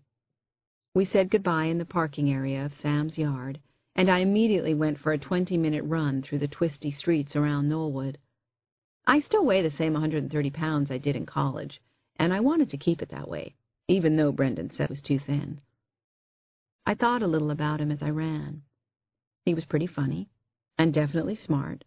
He also listened when I talked, and most men don't. But there had to be secrets, issues, baggage. What was he really doing here at the lake? Still recovering from his divorce? The truth was that he was too good-looking and charming and nice to be up here by himself. When I got back to the house, I stood under the shower head, letting the hot water beat down on my overactive mind. Then I dressed in shorts and a tank top, made iced tea, and took a few of Sam's letters out to the back porch. I sat cross-legged on the floorboards, and as sunshine pinned me to the spot, I opened another envelope that had my name neatly inscribed on it. Chapter 25. Dear Jen, when you were a little girl and so adorably cute and sweet you could give me a toothache, you used to cry so hard when the summer was over, every summer, until I hit upon a plan to make it all better for you. On the last day of summer, I would give you a big Hellman's mayonnaise jar and send you down to the shore to bring the beach home with you to Madison. I knew you'd remember and treasure those smooth, fist-sized gray and black stones you found when walking barefoot in the shallows, and the pale, rounded pebbles that had washed up on the shoreline. And, of course, there was the sand, and the cold, clear water of Lake Geneva. It was fascinating to watch you try to fit your whole summer into a mayo jar. It took several tries over one long morning in late August. "Grandma Sam, is it full yet?" But you finally figured out that the way to fit in the best of your haul was to put the big rocks into the jar first. After that, the pebbles and snail shells would sift down into the spaces between the rocks. When the jar looked filled to the brim, you could still get in a few lids of sand. And finally, when there didn't seem to be room for another thing, you dunked your jar in the lake and topped off your beach with water. Smart girl. And I told you, Jenny, that living life was like putting the beach into a jar. The point wasn't to fit everything in. It was to attend to the most important things first. The big, beautiful rocks, the most valuable people and experiences, and fit the lesser things in around them. Otherwise, the best things might get left out. I've been thinking about big rocks and how much my priorities have changed over the years.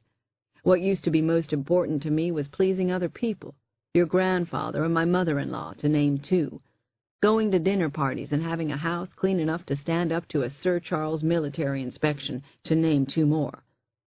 Now that I please myself, my priorities are better. The people I love, my health, getting the most I can out of every day. The actor Danny Kaye used to say, "Life is a great big canvas.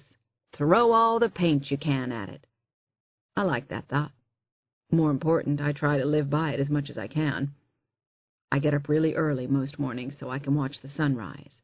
I put flower buds in a lot of little bottles around the house so I can see the blossoms open everywhere. I feed whole peanuts to the blue jays because they love having their food gift-wrapped. And I never tire of watching them try to fit more than one peanut into their bills at a time. I read good, hard books, and if I can't sleep, I might throw a few logs onto the fire and watch Law and Order reruns. And here's something I love to do. Once a month I make a huge bowl of pasta and red sauce and invite my friends who live alone to a potluck supper. They like the company over a home-cooked meal. We laugh hard and often, and they don't gossip about me too much in the car on the way home. And in case you're wondering, Doc always comes to the potluck supper. The others just don't know that he's Doc. Chapter 26. Dear Jen, here's a good laugh for us to share. I've just come back from an afternoon in town and realized that the hem of my skirt was caught up in the waistband of my pantyhose for the whole trip. I'd been to the grocery store, the hardware store, Daddy Maxwell's, with my tail feathers blowing in the breeze the whole day. No one said a word. What a hoot! So here's a thought that I'd like very much, Jen, and it took me a while to get it right. If you're going to look back on something and laugh about it, you might as well laugh about it now. Things are almost never as bad as they first seem. Loosen up, girlfriend. You're very funny in your columns in the Chicago Tribune, but it seems to me that you could giggle a little more in real life. I read somewhere that the act of laughing releases some nice chemical into your brain. You feel good, and it's free. Chapter 27. I laughed at Sam's letter. And then I wasn't laughing. Tears were rolling down my cheeks. I missed her so much I almost couldn't stand it. Visiting her twice a day at the hospital wasn't enough. Reading her letters made me want to hear the sound of her voice, even if it was just one more time. I needed to talk to Sam about some things. Like, who was Doc? Did I know him? Was he still alive? And if he was, wouldn't he be visiting Sam at the hospital? Had I seen him there? I remembered trying to stuff Lake Geneva into a mayo jar when I was 5 or so. But that Sam not only remembered, but found it so meaningful, had cracked me up, and choked me up, too. I walked down to the lake and towed up a beautiful black stone with a few rough edges. I brought it back and put it on the growing pile of Sam's mail on the coffee table. Right next to my laptop, which was humming softly, waiting for me to start writing. "You have a day job, Jennifer." The first thing I did was to dump the column I'd started that morning. I had a new idea, but for a long while I didn't know where to start. Finally, I wrote, "The last time I saw my Grandma Sam at her house on Lake Geneva, we were saying goodbye at the end of a beautiful Labor Day weekend. Sam looked healthy and happy, but as she hugged me, I got the feeling that something was on her mind, and maybe she didn't know how to tell me. The moment passed, and I didn't ask her about it. I got into the car and honked a little salute as I reached the end of her driveway. How could I have known that the next time I'd see my grandmother, she would be in a coma, and that maybe she would never be able to talk to me again?" As I chiseled my column, the day disappeared into night. At 1 in the morning, I was still writing and rewriting about how lucky I was that Sam had put her thoughts down for me to read. How many of my readers were so lucky? How many of us know the true stories of our parents and grandparents? How many of us share the stories of our life with our own children? What a loss to the children if we don't. What are we but our stories? Writing the column was like unraveling a sweater. I tugged on a thought, and the words came free in a smooth, untangled line. I completely overshot the 750-word limit on my first draft, and had to cut and rewrite and cut again. When the piece was as good as I could make it, I ended it by inviting my readers to tell me stories about their loved ones. I was already anticipating the mail I'd get, the stories I'd be privileged to read, the family secrets that would be shared with me. At 2 in the morning, just before I went blind from staring into the computer screen, I pressed the send button. A microsecond later, my story was in Debbie's electronic mailbox at the Trib. Then I went to bed and cried into my pillow. I wasn't sad, not at all. It was just so beautiful to have an intense feeling and the right words at the same time. What are we but our stories? Chapter 28. I woke up excited and kind of happy. My column was written, it was about as good as I could do, and I had the day off. Yippee! My blue swimsuit was still inside the duffel bag where I'd packed it back in Chicago. I put on the one piece with the scooped neckline and quickly did a few chores. Then I did something completely unexpected. I went looking for Brendan. His uncle's house was sparkling in the morning sun, the light glinting off all that glass. Behind the house, the lake was calm and glistening. I knocked on the kitchen door, but there was no answer.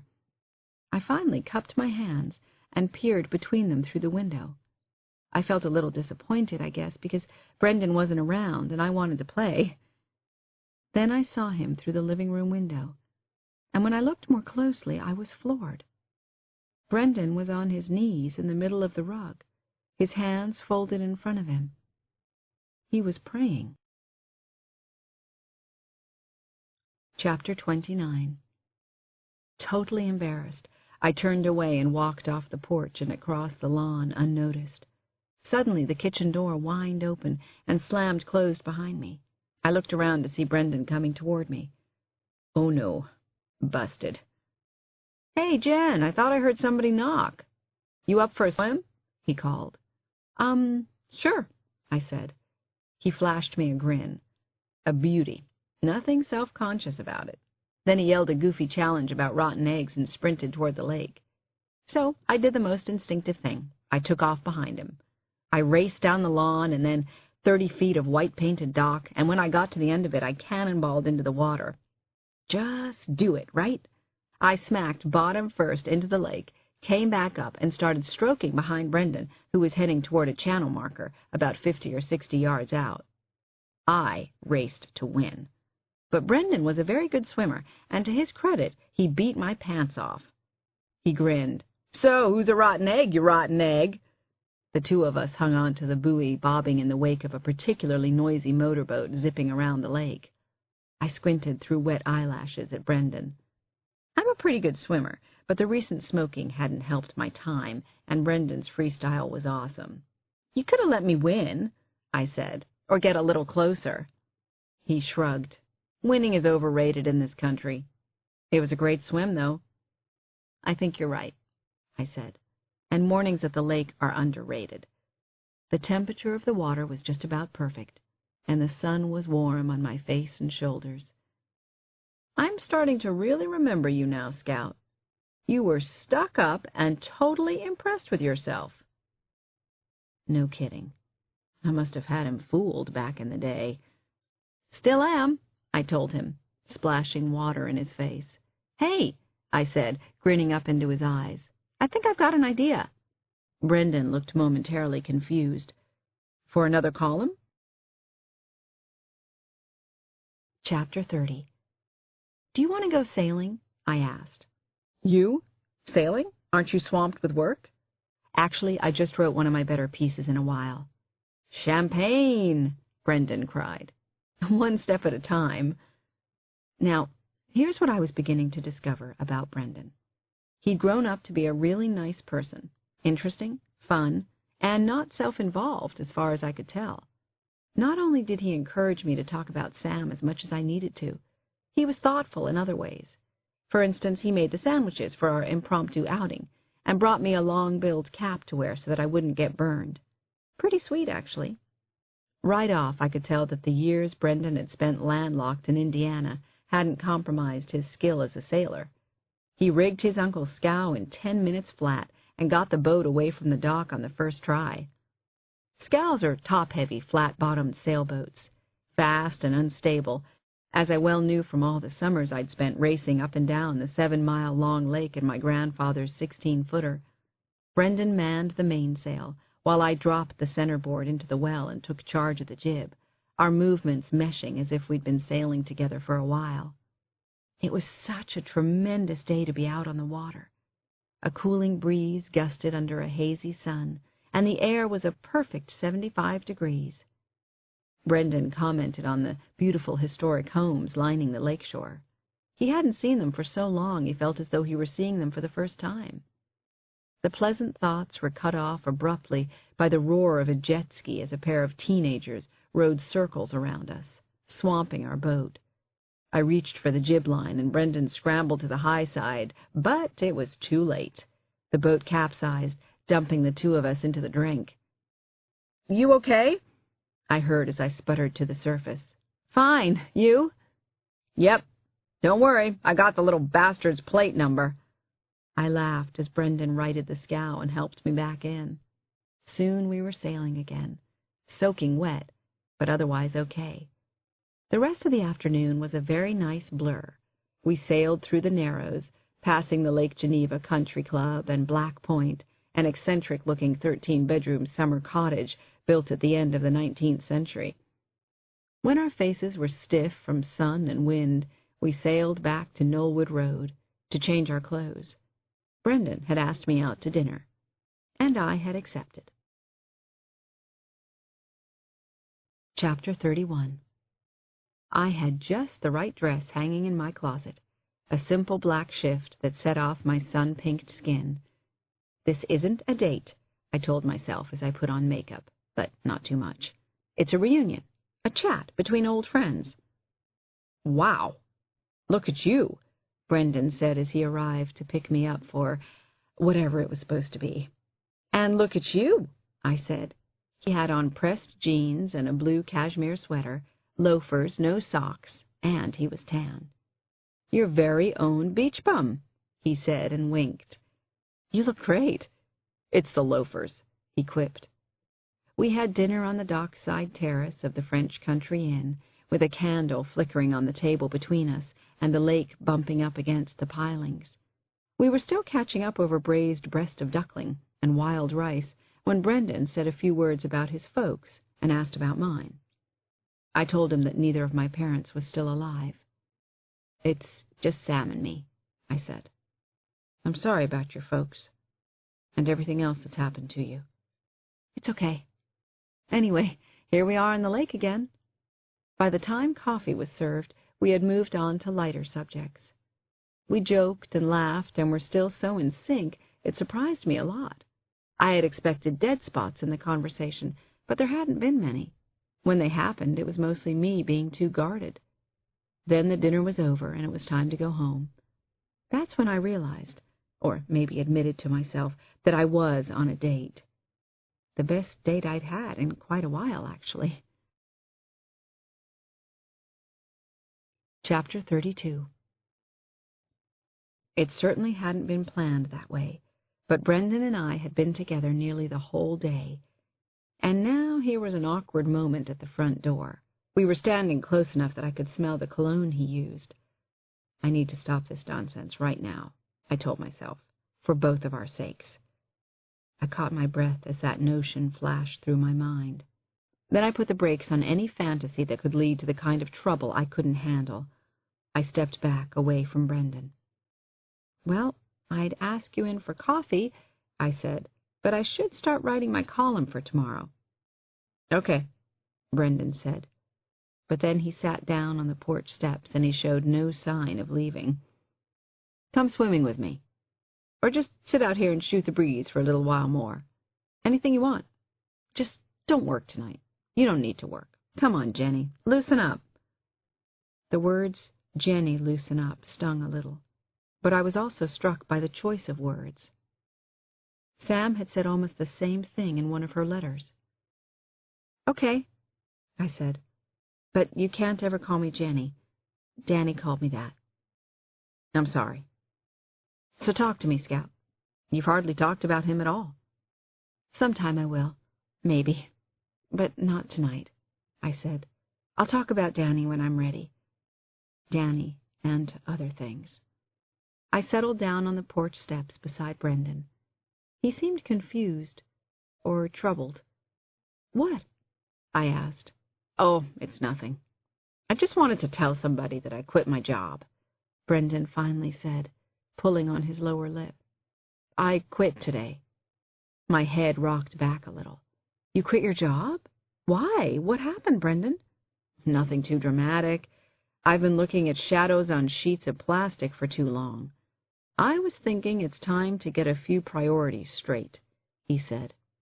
Then he gave me a dead-on look that grabbed and held me. I glanced away reflexively. The moonlight cast a pale glow over the lake. Peepers and crickets chirped in the bushes. We were sitting very close to each other. Too close. "I really have to go in," I said. I stood up from the porch steps. "Thanks for the day. It was fun." Brendan stood too. He was physically imposing, and he was handsome. He leaned in and kissed my forehead, which was oddly nice. Then he gave me his best smile. "Good night, Jennifer. I had a good time, too." Soon I was in my bed, the same one I'd slept in for years at the lake. A cup of spearmint tea was on the night table. I stared at the ceiling, and some strange, conflicting thoughts swirled in my head. Brendan and I had a nice night, I thought, and that's the end of it. Why? Because it is, that's why. I opened another letter from Sam. Chapter 33. Jennifer. Nothing much worth writing about happened between Doc and me at first. Almost no touching, not even a lingering look in town. It was complicated. His wife had died a few years before, but I was certainly married, and with children, though they were grown. Doc still had children at home. There was one remarkable moment that first summer, and it became a touchstone for us. One night, when your grandfather was having dinner after golf with his pals at Medina, outside Chicago, or so Charles told me, Doc used some connections to get us into the Yerkes Observatory. Yerkes was strictly a scientific observatory back then, home to the largest refracting telescope in the world and not open to the public. At night, no one would be there. So imagine the two of us sneaking across the park-like lawns, briefly holding hands, approaching the Yerkes complex of buildings with the 3 huge domes silhouetted against the summer night sky. Then we climbed the wide steps and entered the most beautiful marble halls I have ever seen. Doc had a flashlight, and we followed the beam up the back staircase until we reached a door that opened into the largest of the domes. I was stunned by how vast it was inside, like a sports stadium in the round. A telescope in the center pointed up through a slit in the dome to the cobalt sky beyond. "Watch this, Samantha. You won't believe it," he said. "Ready?" "I think so." I wasn't really sure. He pulled a lever, and the floor we were standing on, at least 70 feet across, began to lift us upward. Suddenly we could actually look into the fixed eyepiece of the telescope. It was Friday, the beginning of the weekend, and I knew that Charles would be driving up from Chicago soon. Still, Doc and I dared to stay in the cavernous dome for over an hour. The stars were dazzling, as if the universe was putting on a display just for us. He talked about the fact that what we were watching in the sky had actually happened hundreds of years before, and then admitted how long he'd secretly wished to be alone with me like this. "I've wished for it, too," I confessed. Wished, prayed, fantasized, almost every day since the Red Cross dinner. We kissed under all those billions of twinkling stars. Then we kissed again, longer and harder. But that was it. There we stood, 2 people falling in love, but separated by my marriage, our families, but especially his children, who still lived at home with him. He eventually drove me to the corner of Knollwood Road, and didn't kiss me when I got out of the car, though God, I wanted him to. I entered the house and found that Charles was sleeping. I had hoped I wasn't going to have to make up a story, but I shouldn't have worried. I undressed quietly, and when I was under the sheets, I looked into Charles's face. To my surprise, I didn't feel any guilt about my adventure with Doc that night, but I did have an interesting thought. I wondered if Charles would notice anything different about me in the morning. Would he notice that while he slept, I'd become happy? Chapter 34. When I answered the phone by my bed, it was barely 6:40 a.m., and I got a surprise that I wasn't prepared for. Brendan spoke into my ear. "Wake up, Jennifer. The lake is calling." I wasn't sure what I was doing, but I began to smile, and then I put my bathing suit on. I felt like a kid again, and it was good. I felt free. Outside, I joined Brendan in a jog that turned into a full run to the lake. Finally, both of us were screaming his semi-maniacal war whoop, which actually made all the sense in the world. The water was freezing, freaking cold at that hour. "It's not even 7, I sputtered as I did a stiff, chilly breaststroke beside him. "Perfect time for a swim. I have a new mantra. Live every day from the crack of dawn until I can't keep my eyes open a second longer." Okay, who can fault a philosophy like that, especially since his spirit was contagious? We swam over to Sam's dock and hauled ourselves up. He shook off some water, then rolled onto his back. I did the same, and lying next to each other, we stared up at the morning sky. It was perfect, actually. "Takes you back," I said. "Or maybe forward," he mumbled under his breath. I was aware that my right side, from shoulder to ankle, was touching Brendan's left side. The pressure made my body tingle, but I didn't move. When he turned his face toward me, I avoided his eyes. So he put his hand on my waist and pulled me even closer. I wasn't expecting it, but the heat that flashed through my body almost melted my swimsuit. And then Brendan kissed me on the lips. A good, long kiss, a really nice one. And I kissed him back. And neither of us said a word, which was exactly the right thing to do. Chapter 35. From the morning of the kiss, Brendan and I spent more and more of our time together. To be perfectly honest, I knew exactly what this was. A sweet, fleeting summer romance. And so did he, I was sure. We hadn't even done anything, as the popular saying goes. Brendan and I launched most mornings with a swim.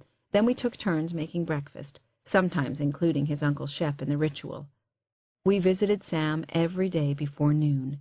Then I would go again, usually about 7. I always talked to Sam, sometimes for hours at a time. I told her what was going on in my life and asked questions about her letters.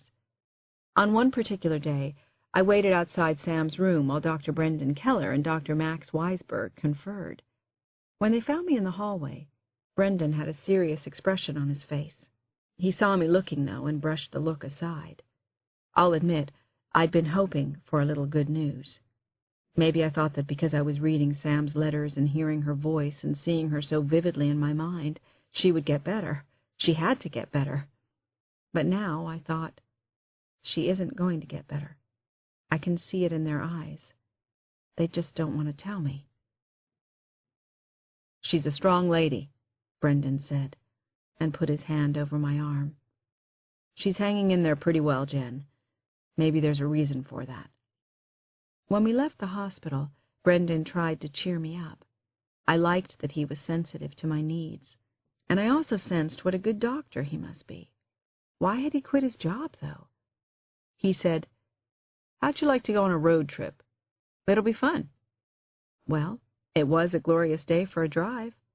So, with the CD blasting James Taylor's and Aretha's and Ella Fitzgerald's greatest hits, we took a route that skirted Chicago, bringing us into South Bend, Indiana, just before noon. I was in for a real treat, Brendan said, winking. A friend of his was one of the coaches for the Fighting Irish, and we had been invited to watch the Notre Dame team scrimmage down on the practice field. We sat cross-legged in the short grass, while a couple of dozen top-notch bruisers ran their plays. Watching football on television has never moved me, but the sport has a whole different feeling up close.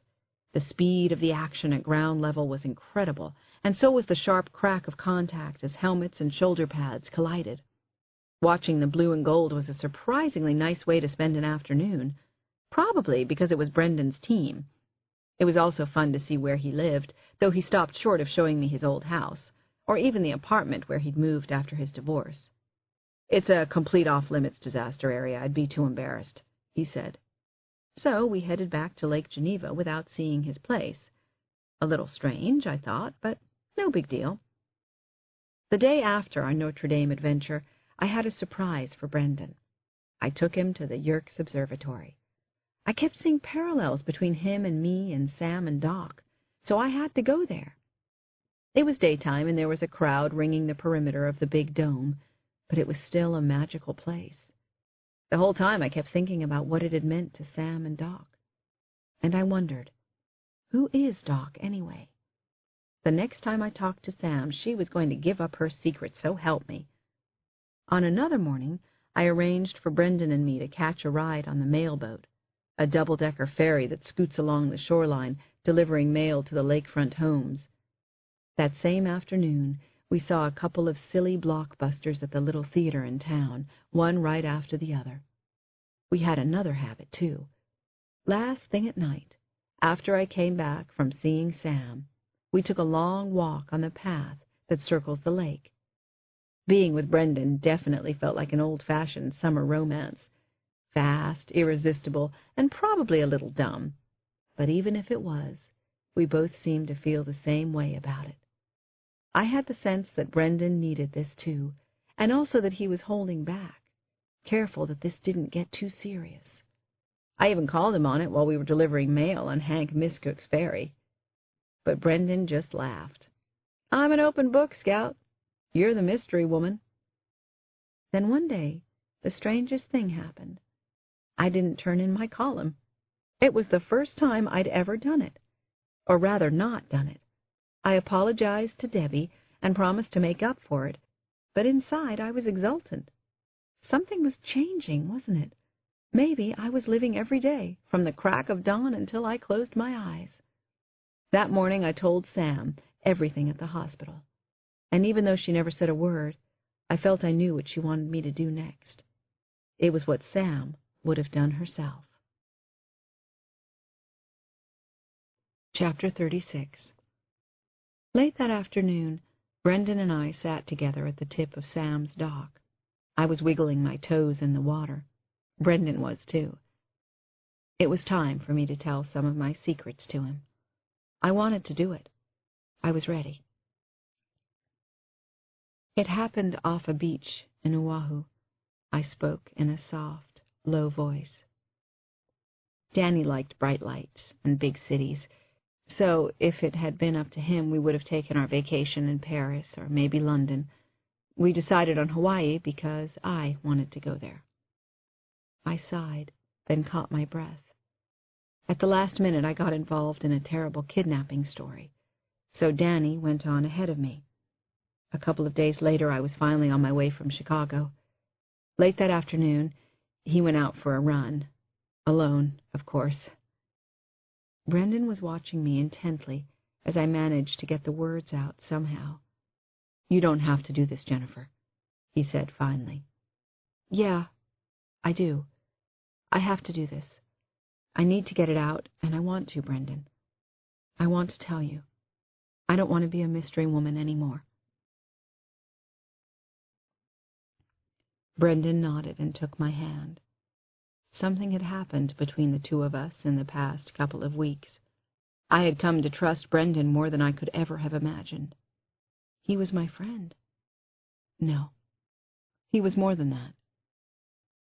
It was a beautiful evening on the north shore of Oahu, a place called Kahuku. I've read all the weather reports. Danny took off his T-shirt and ran down into the surf, which was high, but he was an athlete, a good swimmer. He loved to push the envelope as much as he could. That was one of his favorite sayings. "Let's go for it, Jenny." He was always teasing me to go for it. I felt tears slipping down my cheeks, and I really didn't want to cry, not in front of Brendan. He was a good, caring person, and there were so many things he still wanted to do. My voice faltered badly. I didn't know if I could finish what I'd started. I loved him so much. I see every minute of what happened in Hawaii. This horrible and recurring nightmare that I have. For the past year and a half, I've watched Danny die over and over again. He calls out to me. With his last breath, he calls my name. I stopped to collect myself. I realized that I was squeezing Brendan's hand very tight. "It was my fault, Brendan. If I had gone to Hawaii when I was supposed to, Danny would be alive today." Brendan held my hand. "It's okay. It's okay," he whispered, his voice soft and gentle. "There's more to it," I said, so low I could barely hear myself. "When I got back to Chicago, I couldn't stop crying and thinking about what had happened. Sam came and stayed with me. She took the best care of me, Brendan." I couldn't talk for a minute, but I had come this far, hadn't I? I was in my bathroom. I felt this sharp pain, and then I was doubled over on the bathroom floor. I screamed, and Sam came running. She knew immediately that I had miscarried. She held me and cried with me. "I lost the baby. I lost our baby, Brendan. I was pregnant, and I lost our little Peanut." Chapter 37. Brendan held me for a long time on the dock. Then I had to say goodnight to Sam, so at about 8:30 I drove over to the medical center. Brendan offered to come, but I told him I was all right. I brought Sam roses from her garden. "Sam, wake up. Look," I said. "You have to see your roses, and I need to talk to you." But she didn't respond in any way. She couldn't even hear me, could she? I placed the flowers in a crockery jug on the windowsill and fluffed them until they looked just right. Then I turned back to Sam. "You're missing everything. A lot is happening, Sam." She looked pinched and faded. Not good. I'd never been more worried about losing her. Every time I saw Sam, I was scared it could be the last. I pulled a chair up close to the bed. "I've got a secret to tell you," I said. "Sam, there's someone I like at the lake. I'm trying hard not to like him too much, but he's so sweet. He's smart in a good way. He's even kind of a hunk. I know, you never get all three of those qualities in the same man." I gave Sam a moment to take in the news. "I'll call him Brendan. Ha ha, because that's his name. I could also call him Doc. He's a doctor. You remember how I used to follow Brendan Keller around when I was a little kid? Well, he's all grown up. I trust him completely, Sam. I told him about Danny and the baby.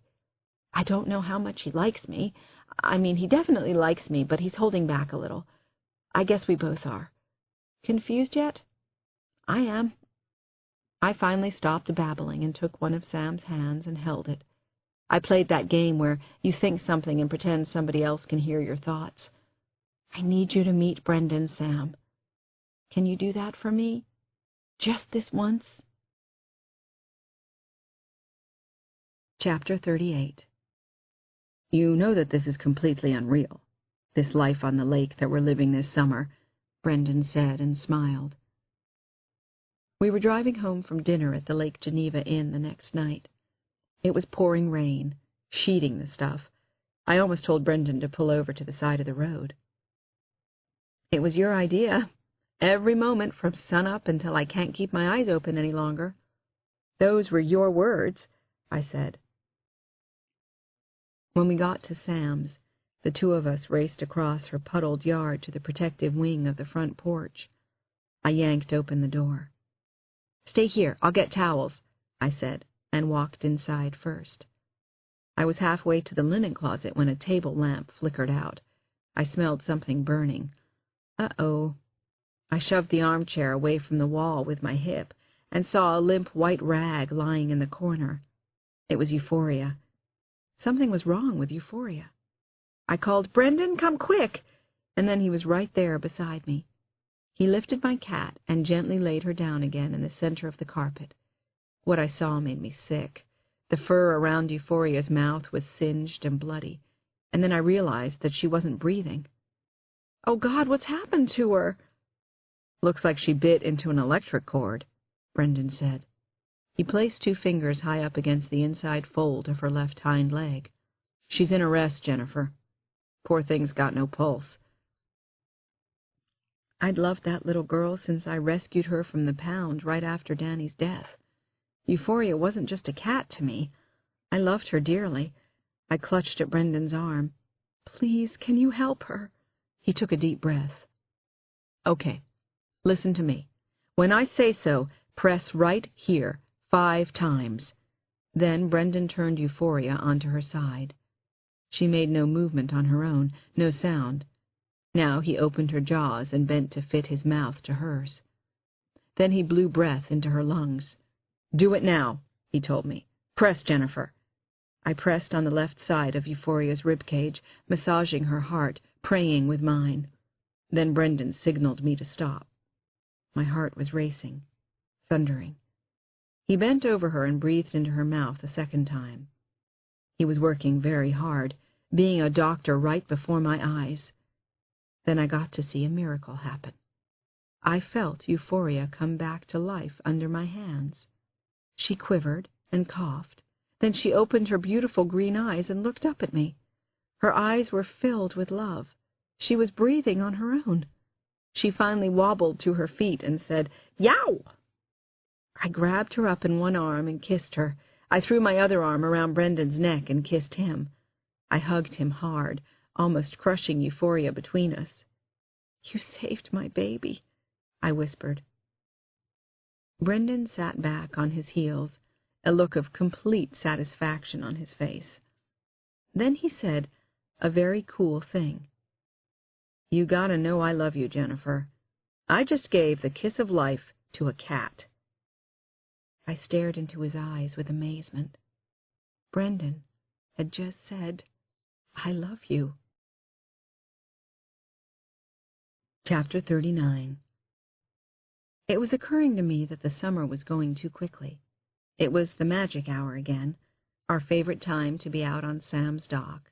Brendan and I were sitting side by side, dangling our feet, leaning into each other. I noticed that he was staring out across the lake, lost in his thoughts, wherever it was that they took him. "You okay?" I asked. I knew that he was, of course. How could he not be? He said. And then Brendan didn't say anything. "You're at a loss for words? I can't believe it. I don't believe it. You, what?" I kidded. But he didn't joke back for once. What was this? Was it time for Brendan to share a few secrets too? Did he trust me enough? "I have to tell you something, Jennifer," he said. I turned my shoulder so that it wasn't touching his anymore. I could see his face better now. Brendan was averting his eyes. "You're not going to tell me that you're still married?" I asked, and didn't like those words as they came out of my mouth. He looked at me. "I'm divorced, Jennifer, that's not it. The problem is that when we met a couple of weeks ago, I had no idea that any of this was going to happen. Who could have? I had no idea there was somebody like you out there." "What a shame, buddy," I said. "I feel pretty bad for you." But Brendan didn't laugh. If anything, he looked worried, not like himself. Now I got it. He was falling for me. "But—" I had a feeling that I wasn't going to like "but." I was so sure of it that my body went cold. "But what?" I asked. Chapter 40. He didn't answer my question right away, and my insides continued to churn. Whatever was happening, it wasn't good. Brendan wouldn't or couldn't look me in the eye, and he'd never been like that before. "Brendan, what is it?" He sighed. "This is going to be hard. I think I'm going to have to back into it." "Okay," I said. "Just tell me what's going on." He held out his wrist. "Have I ever shown you this, Jennifer?" It was a handsome Rolex watch. Of course, I'd noticed it before, but he hadn't said anything about it. "Kind of fancy for you," I said. It was a gift from a friend who used to live next door to me in Indiana. His name was John Kearney. John was a professor at Notre Dame. Very, very nice guy. 4 kids, all girls. We used to go to football games together, play tennis once a week. When he was 51, he went to his doctor about a little cough, and came back with an X-ray showing a large spot on his lung. He showed it to me. When I saw the film, I got John into the Mayo Clinic where I had interned. I found him a top surgeon, oncologist. Jennifer, 6 months later, John weighed 110 pounds. He couldn't eat and couldn't get out of bed. He was in constant pain, and he wasn't getting any better. Brendan looked into my eyes.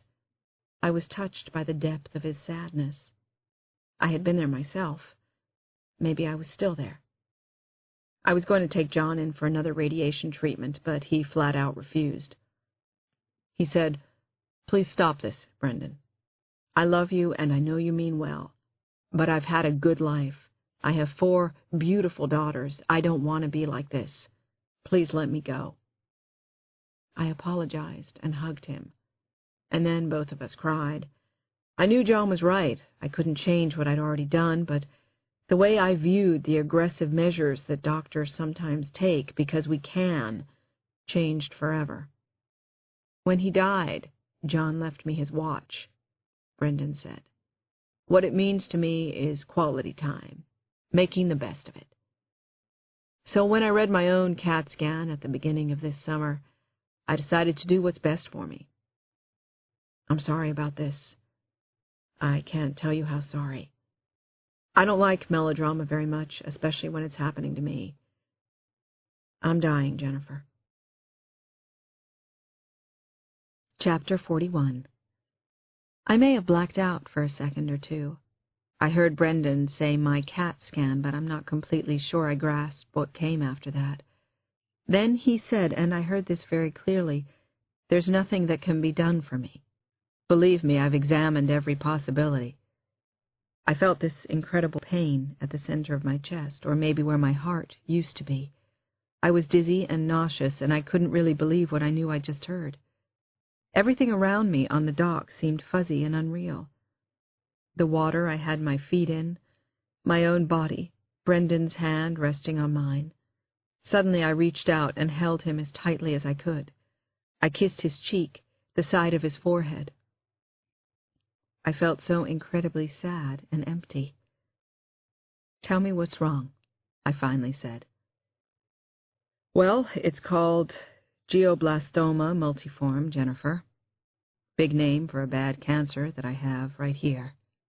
He pointed his finger to the back and side of his head, just behind his left ear. He explained that he'd looked at his own case over and over, consulted experts from as far away as London, and kept arriving at the same unfortunate conclusion. "The only treatment for this form of cancer is experimental. Extremely radical," he told me. "Surgery is a nightmare. The risk of paralysis is phenomenal. They probably can't get all of the cells anyway. The cancer usually keeps coming back, even with radiation and chemo." Tears were rolling down my face, and I felt hollow. "This isn't true," I whispered. "I didn't know how to tell you, Jennifer. I still don't." He pulled me into his arms, and I let him hold me. When he spoke again, his voice was low and measured. "I'm so sorry, Jennifer." He was soothing me. "I'm sorry." "Oh, Brendan," I whispered, "how can this be happening?" "A little quality time. That's all I wanted," he said in the softest whisper. "That's why I decided to have a last summer up here. And then I found you again, Scout." End of CD 2.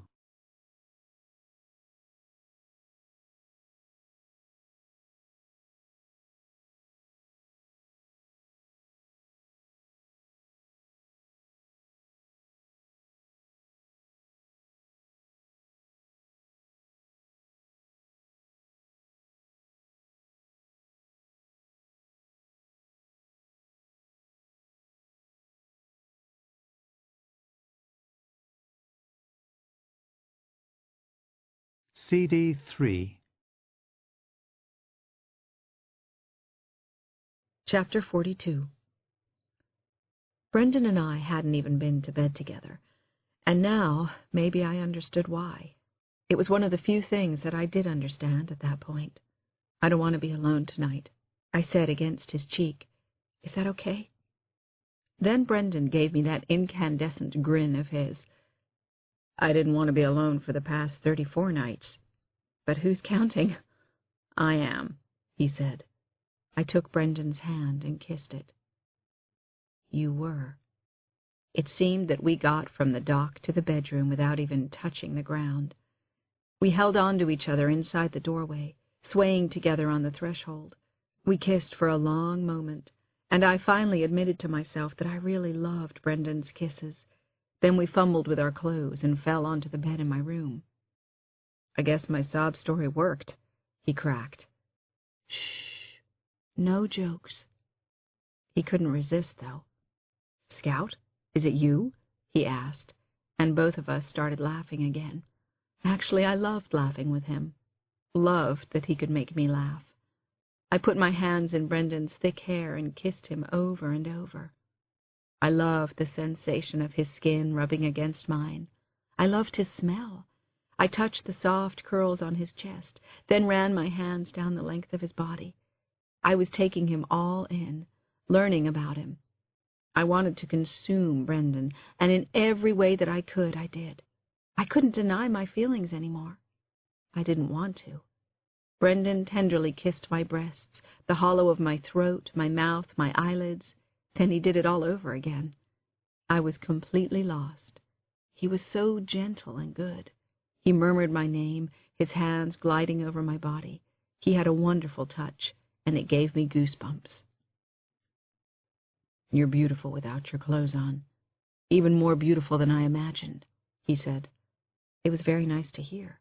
just the right thing. I doubt that he knew how much I needed to hear that. I hadn't been to bed with anybody in over a year and a half. "So are you," I said. "I'm beautiful?" "Yep, you are." We didn't hold anything back.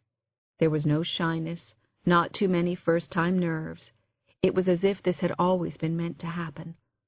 Maybe that was even true. After a while, we rested in each other's arms, whispering. I couldn't stop staring into Brendan's incredible eyes. All of my fear was gone, all of the uncertainty and doubt. Finally, we lay on our sides, facing each other, snuggled in so tight there was no space between us. My legs were hooked around his waist, his knees tucked into mine. That's how we slept. When I woke up, I was still in Brendan's arms. I had to admit I liked it there. "Scout," he whispered, and I punched him in the arm. "See, you're still a tomboy." "How can you say that after last night?" "Right. A tom girl. Definitely a girl." "No. You're a beautiful woman, Jennifer. You make me so happy." I hugged him tightly, and just then the crack of dawn sliced through the part in the curtains. Almost on cue, Brendan's eyes widened, and there was that amazing smile of his. "We're off," he said. How could I possibly say no? Naked, we ran like little kids out into the yard. A flock of startled ducks flew up through the mist that was rising off the lake as we thundered down the dock. The planks clanked and clunked beneath our bare feet. We screamed as we dove into the crystal-clear lake, as if everything was right with the world, instead of terribly, terribly wrong. Chapter 43. I visited Sam that morning, and I had to tell her everything. In the past, she would have said, "You're bubbling over. Slow down, Jennifer." But I couldn't slow down. There wasn't time. Still, we talked. Well, I talked for over an hour. "Sam, I don't feel guilty anymore, and I don't want much to examine why. Maybe it's because Brendan is sick. I have to try and do something. What do you think, Grandmother? I need your help. You've been resting long enough." But Sam had nothing to say to me, and it was terribly sad and frustrating. All my life, she had always been there. Later in the morning, I had a meeting with Max Weisberg. I needed a second opinion, and not about Sam. I wanted to talk to Max about Brendan. I followed the charming aromas of burnt macaroni and coffee to the hospital coffee shop, a cafeteria-style room with formica tables and a commanding view of the parking lot. I filled a paper cup with sugar and coffee, then turned to see Dr. Max sitting at one of the tables near the windows. I'd met with Max so many times in the past couple of weeks, he'd almost lost his power to intimidate. Actually, he looked really young, sitting across from me in his scrubs. His brush-cut blonde hair was standing at attention as he polished off dry rye toast and black coffee. "Yum," I said. "Ate your heart out. What's up?" I summed up what Brendan had told me the night before, that he had a serious brain tumor, with a very poor prognosis, and that he'd elected to have a great summer and not to pursue any radical treatment program. When I was finished, Max said, "When are you going to stop smoking?" "Max, don't. Please, besides, I basically quit until yesterday." "I mean it." He sighed. "Look, I'm not going to lie to you. GBM is a horror. Brendan is absolutely right about that. The surgery is dangerous. The treatment fails as often as it works. Brendan knows all of this." "Max, can anything be done? Is there any chance he could come through this with a decent quality of life?" "If he survived the experimental surgery, if he survived the treatment, he'd have a 30% chance of living for 2 to 5 years. But, Jennifer, he could go through the surgery and be completely paralyzed. He would be able to think, but not to speak or do anything for himself. Believe it or not, I'm understating the risk." I didn't want to start crying in front of Max, but sometimes he had the bedside manner of a stun gun. "I don't know what to do," I said. "I'm going a little crazy here. Can you tell?" "Sorry," said Dr. Max. "My specialty is neurology." I glared at him. Tears started down my cheeks, and to my amazement his cold demeanor melted. "I'm sorry. That was bad," he said, "even for me." He put his head in his hands and his elbows on the table. "Let me say this in a better way, Jen. It sounds to me like Brendan has decided to make good use of whatever time he has left. He's chosen to have a beautiful summer with you. He's lucky to spend a summer with you, and I'm quite certain he knows it. In other words, I think he's making a very intelligent choice. I really am sorry." Then Max actually took my hands in his. "You don't deserve this, Jennifer. And neither does Brendan."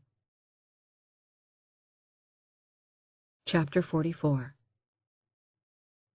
I turned over a lot of things that Dr. Max Weisberg had said as I drove toward Sam's house. I parked the car under the oak, kicked off my loafers, and walked to Shep's dock. Brendan was out on the lake swimming. He looked so vital. Not sick.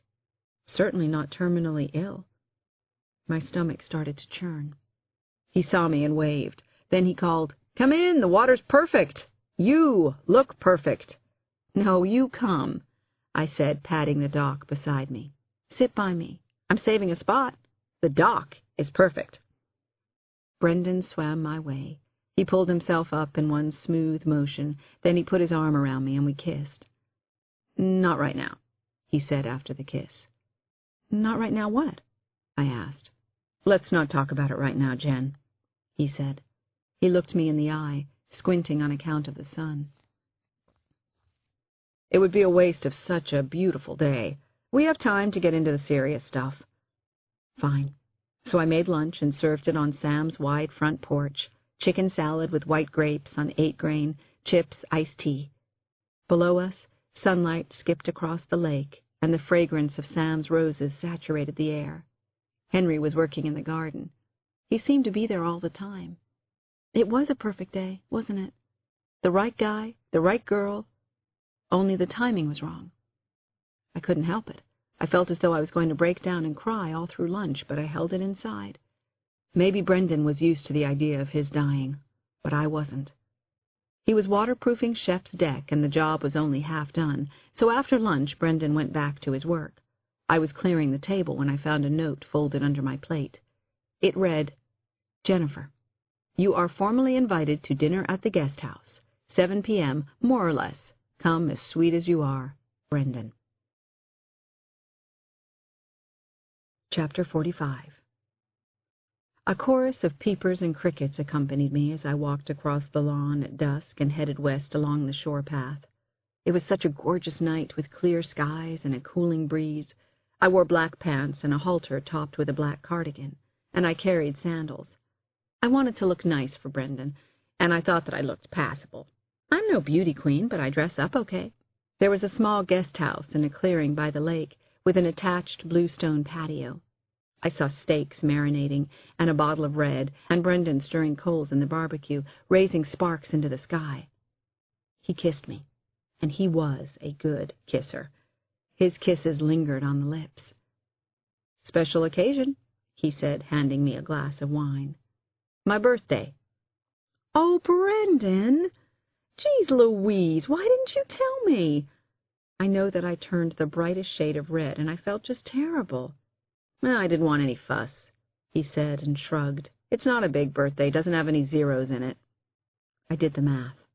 He was 41. Only 41. I clinked my glass against his and said, Happy birthday." I held back all the coulda, woulda stuff.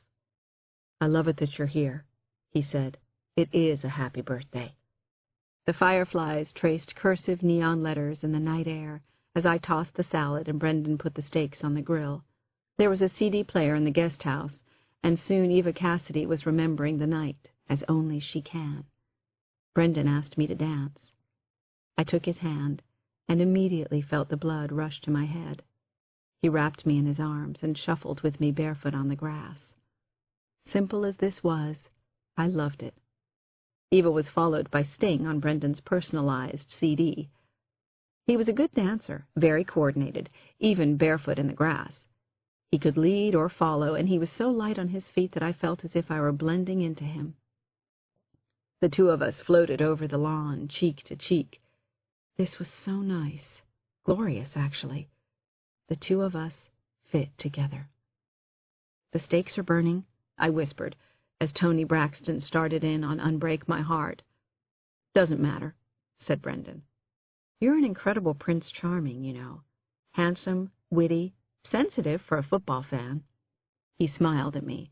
What a nice birthday thought. "After we eat," I said, "I have a really great present for you. I've been thinking about it all afternoon." "So you must have known it was my birthday." "I'm improvising," I said, and smiled. So we ate first and drank some delicious wine from somewhere in Washington State. 2 bottles. We danced to Jill Scott and Sade, and then, well, it was his birthday after all. The guest house was filled with chintz-covered furniture and had a great bed looking out over the lake. That's where Brendan and I made love until we couldn't keep our eyes open any longer. He was an incredible Prince Charming, in every way I could imagine, even on his birthday. I remember something else. Just before we finally fell asleep, I sang, "Happy birthday, sweet Brendan. Happy birthday to you." I sang it with all my heart, and he joined in with all of his. Chapter 46. I awoke in the guest house with a mild headache from the wine I'd had, followed by a start of fear when I realized that I was alone. From the height of the sun, I estimated that a portion of the morning was gone as well. I gathered up my clothes, and to my relief found a note lying on top of my sandals. "Dear Jen, I was right. You are the best. I have a little business in Chicago, nothing too important. See you tonight? I hope so. I can't wait to have you back in my arms. I miss you already. Hope you feel the same about moi. Kiss, hug, Brendan." I clutched the note to my chest as I hurried across 3 back lawns in last night's black clothes. Euphoria and socks greeted me at the top of Sam's porch stairs, weaving between my legs and complaining that their breakfast was late. As I made my apologies, a red truck pulled into the parking area. Sam's gardener spilled out of the cab. I could see that Henry was in a state. Now what? He called out, "Jennifer, everybody's been trying to find you." At the same moment, I could hear the telephone ringing inside. Not Sam, I thought. "1 minute, Henry," I called to him. "Telephone." I threw open the back door and fumbled with the receiver before clapping it to my ear. I knew the caller's voice immediately. Dr. Max.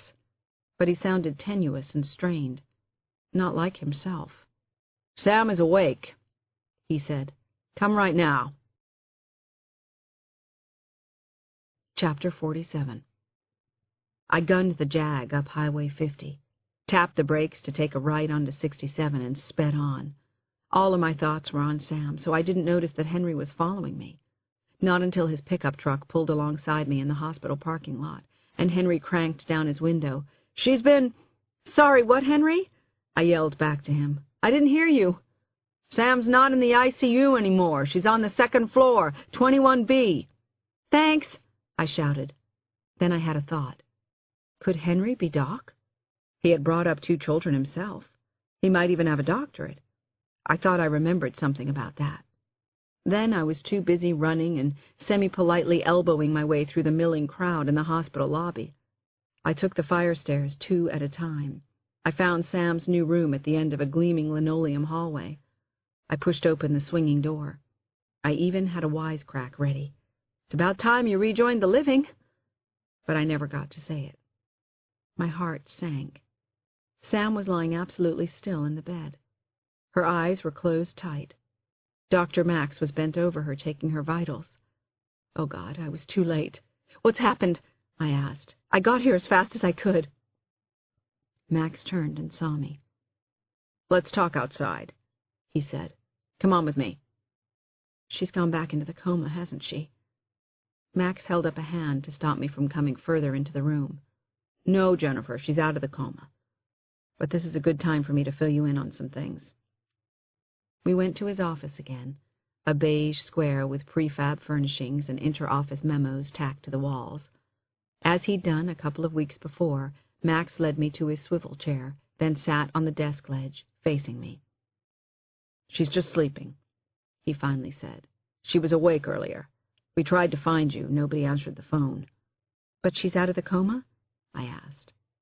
"Coma is not a restful state," Max continued, as if I hadn't asked him a question. "Even though they're unconscious, they still worry about stuff like who's feeding the dog, watering the house plants, whether they've left the lights on.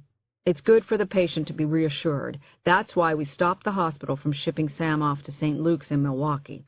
We wanted her friends, especially you, to talk to her." "Ship her off? This is the first I've heard." "I know. Look," Max waved a dismissive hand. "There was no need to get into it with you. A lot of people around here love Sam." As I turned over that piece of news, Max explained that his father was on the hospital board. The two of them had pulled a few strings to keep Sam in Lake Geneva. Dr. Max went on to say that Lakeland Medical wasn't big enough to give patients long-term care. Sam is out of her coma, but the trauma might have left her with physical or psychological difficulties. "Did it?" I asked. "Come on, Max, give me something here." "She's talkative, but she doesn't always make perfect sense. She's weak. We'll keep her for a little while longer. Then she's going to need patience and a lot of care." Max was staring at me. But why? In a flash of clarity, I realized what he was seeing. Smudged mascara under my eyes, sleep-smooshed hair, and I was wearing last night's rumpled clothes at 10 a.m. on a weekday morning. Still, I maintained my dignity. "I want to see Sam," I told him. "Okay?" "Absolutely. I just wanted to prepare you." Max went with me back to Sam's room. Then he left, and I quietly approached her bed. I gently touched her arm. Suddenly, Sam's eyelids flew open, and I jumped back. But her eyes twinkled as she looked me up and down. "Jennifer," she said, and then she smiled. "My girl is here." Chapter 48. I burst into tears and placed my arms around Sam's neck.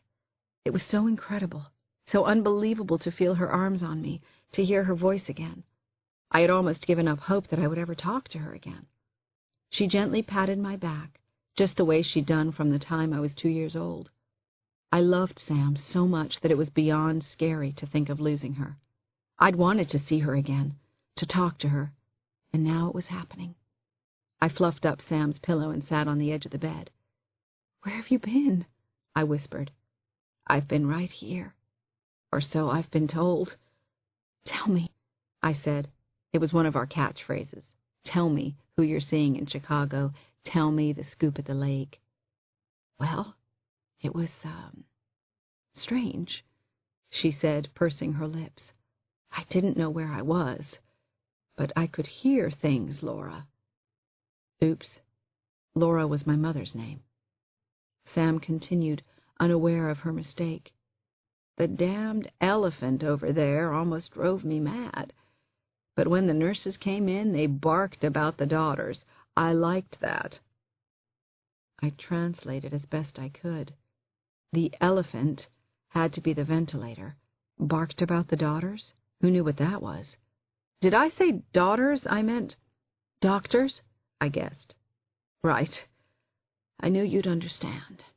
I tried to talk to you, Jennifer. I could hear you, but my voice—" She pointed repeatedly, wordlessly, at her mouth. "Nothing came out." I nodded, because my voice felt trapped, too. Then both of us were hugging again. When in doubt, hug. I could count her ribs through her gown. Her hands shook and her words were jumbled. But it was okay. Sam was alive. She was talking to me again. This was what I had wished and prayed for. Sam wanted me to talk for a while, so I did, and wound up telling her more than I had planned to about Brendan and me. She listened, but she didn't say very much. I wondered if she was following me at all. Then she looked at me with her bright blue eyes and just about broke my heart. She said, "I want to go home before I die." Chapter 49. My relief at seeing and talking to Sam faded some then, and even more as I drove back to Knollwood Road later in the afternoon. I needed to call her friends, but I had begun to worry about Brendan.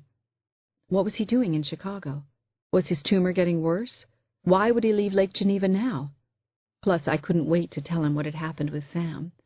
I didn't like being apart from Brendan, I realized that afternoon. I hated it, actually, and that was a bad sign. I looped the Jag around at the end of the drive and parked under the oak tree out front. In the past few minutes, my fears had condensed into a headache. It was sitting right behind my left eye. Once I was inside the house, I gulped down 2 Advils. Then I walked to Shep's house to see if Brendan had returned. The house was dark, though. No one was there. Brendan must still be in Chicago. Shoot, where are you? I really did miss him. And I was worried about him, too. Just general neurotic city girl worry. I trudged back to Sam's house, and I didn't know what to do with myself. Then I did. I took a packet of Sam's letters out to the porch. More than ever, I wanted to hear her stories. What happened between her and Doc? Who was he? Would she ever tell me the whole truth? Was John Farley Doc? Was Henry? Or even Brendan's Uncle Shep? Or was it someone I didn't even know?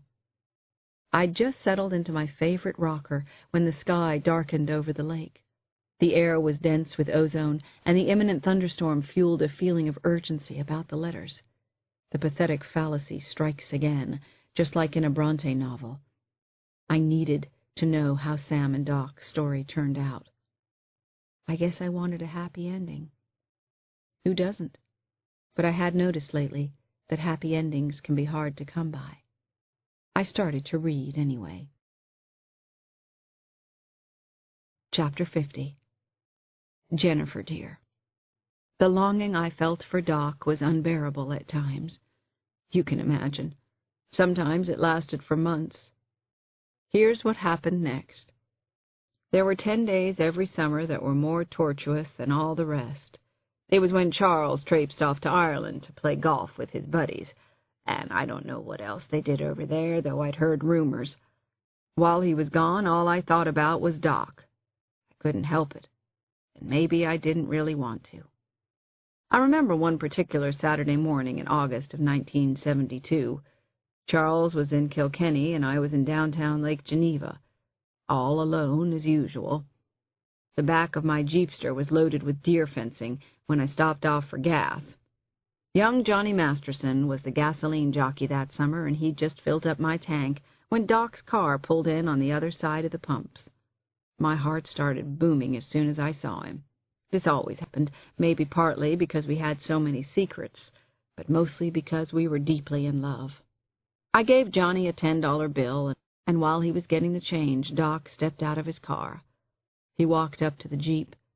God, he was so handsome, Jen, with a smile that could warm anybody's heart, and those eyes of his. "Do me a favor, Sammy," he said. "Don't fight me on this. Just follow me out of here when I leave." I followed Doc for 10 miles down Route 50. Then he turned off onto the main highway. When we got to the Alpine Valley Resort, I parked my car next to his, then got into the passenger seat beside him. Was this what Doc wanted? Well, I did too. I went straight into his arms. "I've missed you. God, I don't know how much more of this I can stand," I confessed. When Doc spoke, his voice made every cell in my body sing. "I know we've talked it to death, Samantha. Maybe it's wrong, but I just don't care anymore. I'm 50 years old. I love you more than I love anything in this world. I want to be alone with you. Please say you'll come away with me. Now, Samantha." Jennifer, it was like exhaling after holding my breath for years. Suddenly, the moment was there. All I had to do was grab it. What I'd dreamed about but hadn't dared believe could happen. "Yes," I whispered against Doc's cheek. "I'll go away with you. Let's do it right now, before I can even think about changing my mind." Chapter 51. Jennifer. No one else knows about this. Only you. Doc and I held each other for a long time in that parking lot. We were probably trying to keep our nerve up. I had no idea where we were going, but a few moments later we were on our way. We held each other for the entire trip, and 100 different crazy thoughts were racing through my mind. What if we were caught?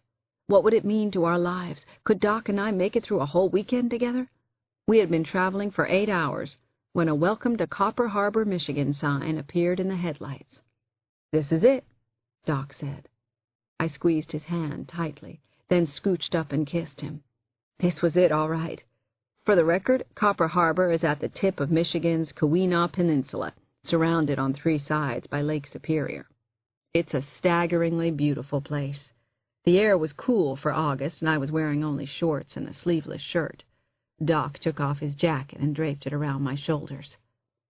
"It's called Raptor Lodge, and it's very small, very special," he told me. "I've wanted to bring you here for a long time." I laughed. "And I've wanted to come with you. Anywhere at all. But this is beautiful." We walked into the main building and registered. I'm certain that we looked very much in love. And, Jennifer, we were. I generally don't like couples who are all over each other, but I couldn't help myself, and neither could Doc. We walked to our room from the main lodge, and I couldn't let go of him. The night was alive with hoots and whistles and a light crackle as animals stepped through the underbrush. Nothing mattered to me but Doc and being close to him, and what was going to happen next. In my whole life I had been with only Charles, and look how that had worked out. We finally saw our cabin in a moonlit clearing carpeted with pine needles. My mouth was suddenly dry as Doc fumbled with the key. My legs were shaking, too. Then he swung open the door and pulled me into his arms. "Finally," Doc said and smiled. We kissed and started to pull at each other's clothes. Doc was kissing and touching me in ways I'd never experienced before. If this bothers you, go to the next letter. But it was so good for me. I was melting in his arms, and all my doubts about myself were dissolving, too. I felt sexy and wanted, beautiful, and even pretty good in bed. I had never known it could be like that, because it had never been even close to that good for me. I felt alive and free and desirable. I felt like a woman, and I loved every second of it. Finally, Doc cupped my face in his hands and stared deeply into my eyes. "You have no idea how beautiful you are, do you?" he asked, and seemed amazed at my naivete. "No," I told him, "no idea at all. Not until I met you." Chapter 52. Jennifer, I do have a few juicy details that I won't share with you, but that night with Doc was everything I had wanted it to be, and so much more. I woke up in his arms, and for the first time I could remember I felt I was where I belonged. "Morning, Samantha," he whispered. "You're still as beautiful as I remember from last night." I was Samantha to Doc, only to him. We stayed in our cabin for most of the next 2 days. The truth is, we didn't want to be anywhere else. Everything was so new for us, and the exploration was, well, so much fun. On the second night, a ringing telephone jarred us awake. I held on to Doc's arm, and I started to shake a little. No one knew we were here. Had Charles found us? "Very good, thanks." Doc spoke into the receiver. Now I was even more mystified. I didn't understand why he was smiling about being woken up from a sound sleep at 1:45. "Get dressed, Samantha," he said, grabbing for his clothes. "You're going to like this. It's part of the reason we're here." Jennifer, imagine this. Just try to imagine what we did that night. We took a short ride in the car, then walked, and ended up sitting on a huge boulder looking out over Lake Superior. I was hugging my knees. Doc had an arm around me, and the only thing between us and Canada was the vast, glassy expanse of the lake. It was a little before 3 in the morning.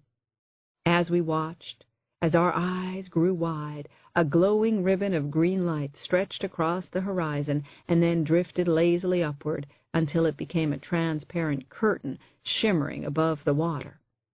The hem of the curtain brightened with a reddish gleam.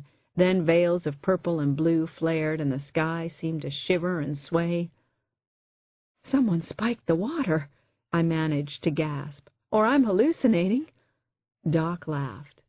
"This is the aurora borealis. Most people know the name, but they've no idea what it is. Now we do, Samantha.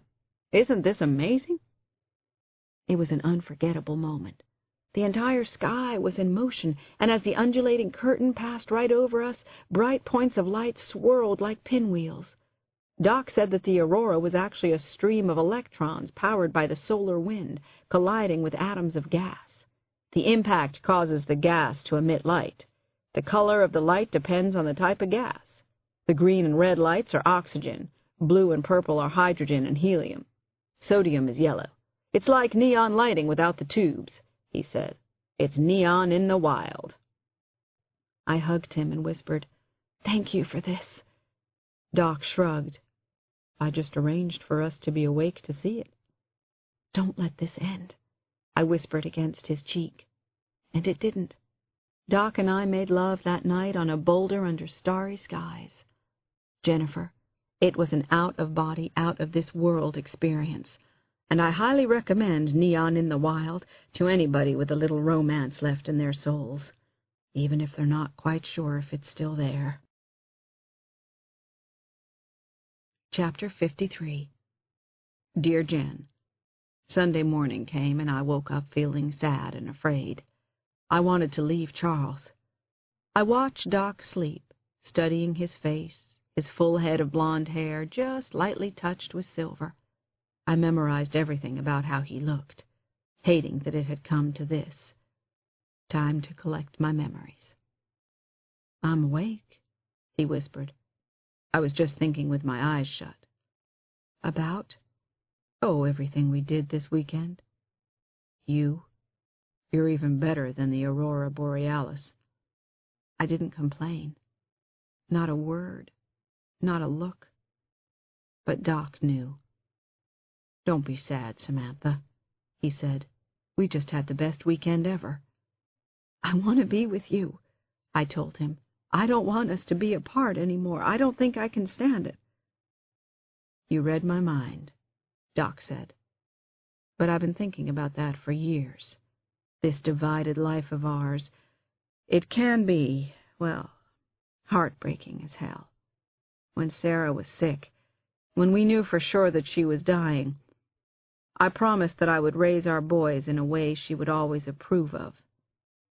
And you'd have to divorce Charles, and he'd fight it, wouldn't he?" I put a finger to Doc's lips, not because I didn't want to hear what he had to say, but because I could see the pain that it was causing him.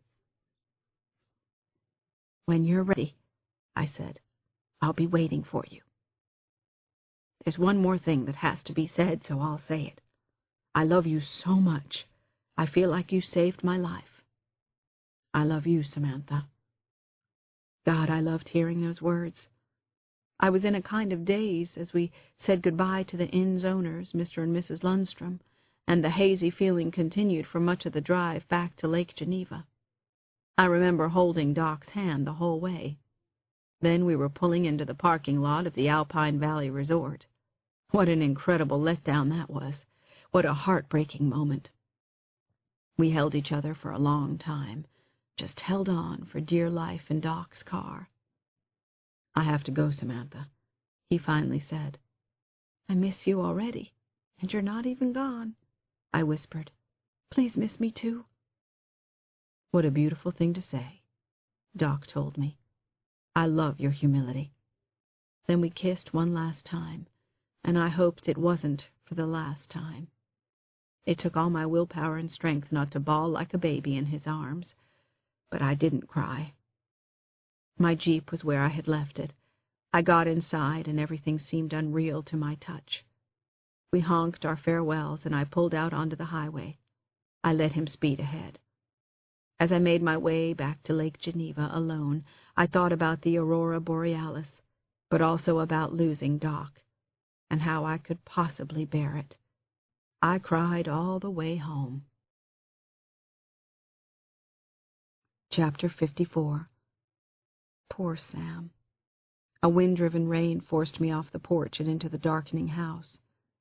Sam's loneliness, the unexpected sadness in her life, clung to me, as I closed windows and mopped up raindrops from the windowsills. I thought about her goodbye to Doc, which sent my thoughts to Brendan. Where is he? It's just awful outside, teeming with rain, and he's driving in it. I put Sam's remaining letters on the mantel next to the old marble clock. And that's when something else hit me. I had a deadline at 6 p.m. I'd completely forgotten about my column. I settled into the blue velvet embrace of the sofa, booted up my laptop, and called up my file of rainy day notions. Not one of them was worthy of 750 words, but after a couple of hours, a big idea did float up from the deep well of my brain. It was so big, in fact, I wondered why it had taken me so long to come up with it. I picked up the phone and punched in a number that I knew by heart. "Debbie, there's no getting around this," I said. "I'm no good to the Trib right now, and I'm not being fair to my readers. It's hard to explain. So hard I won't even try." I told my editor how sorry I was, but I had to take a leave of absence. But I didn't tell her why. I didn't want Debbie's sympathy, and I didn't want to have to explain myself and what was going on with Sam and with Brendan. When I clicked off the phone, I felt a rush of anxiety. It was like standing on the edge of a cliff and staring down into darkness and nothingness. I still needed to visit Sam that night, but the rain was absolutely sheeting down outside, obscuring the lake, even the trees beside the house. I had almost made it out to the Jag when the single toot of a car horn got my attention. Brendan. He was driving his black Jeep down the puddle-soaked lane behind the houses. He rolled down the side window and smiled, and all was forgiven. "Jennifer, I'm back. The rain was terrible all the way from Chicago." I was so glad to see Brendan's smiling face. "There's your explanation, Debbie. That smile of his."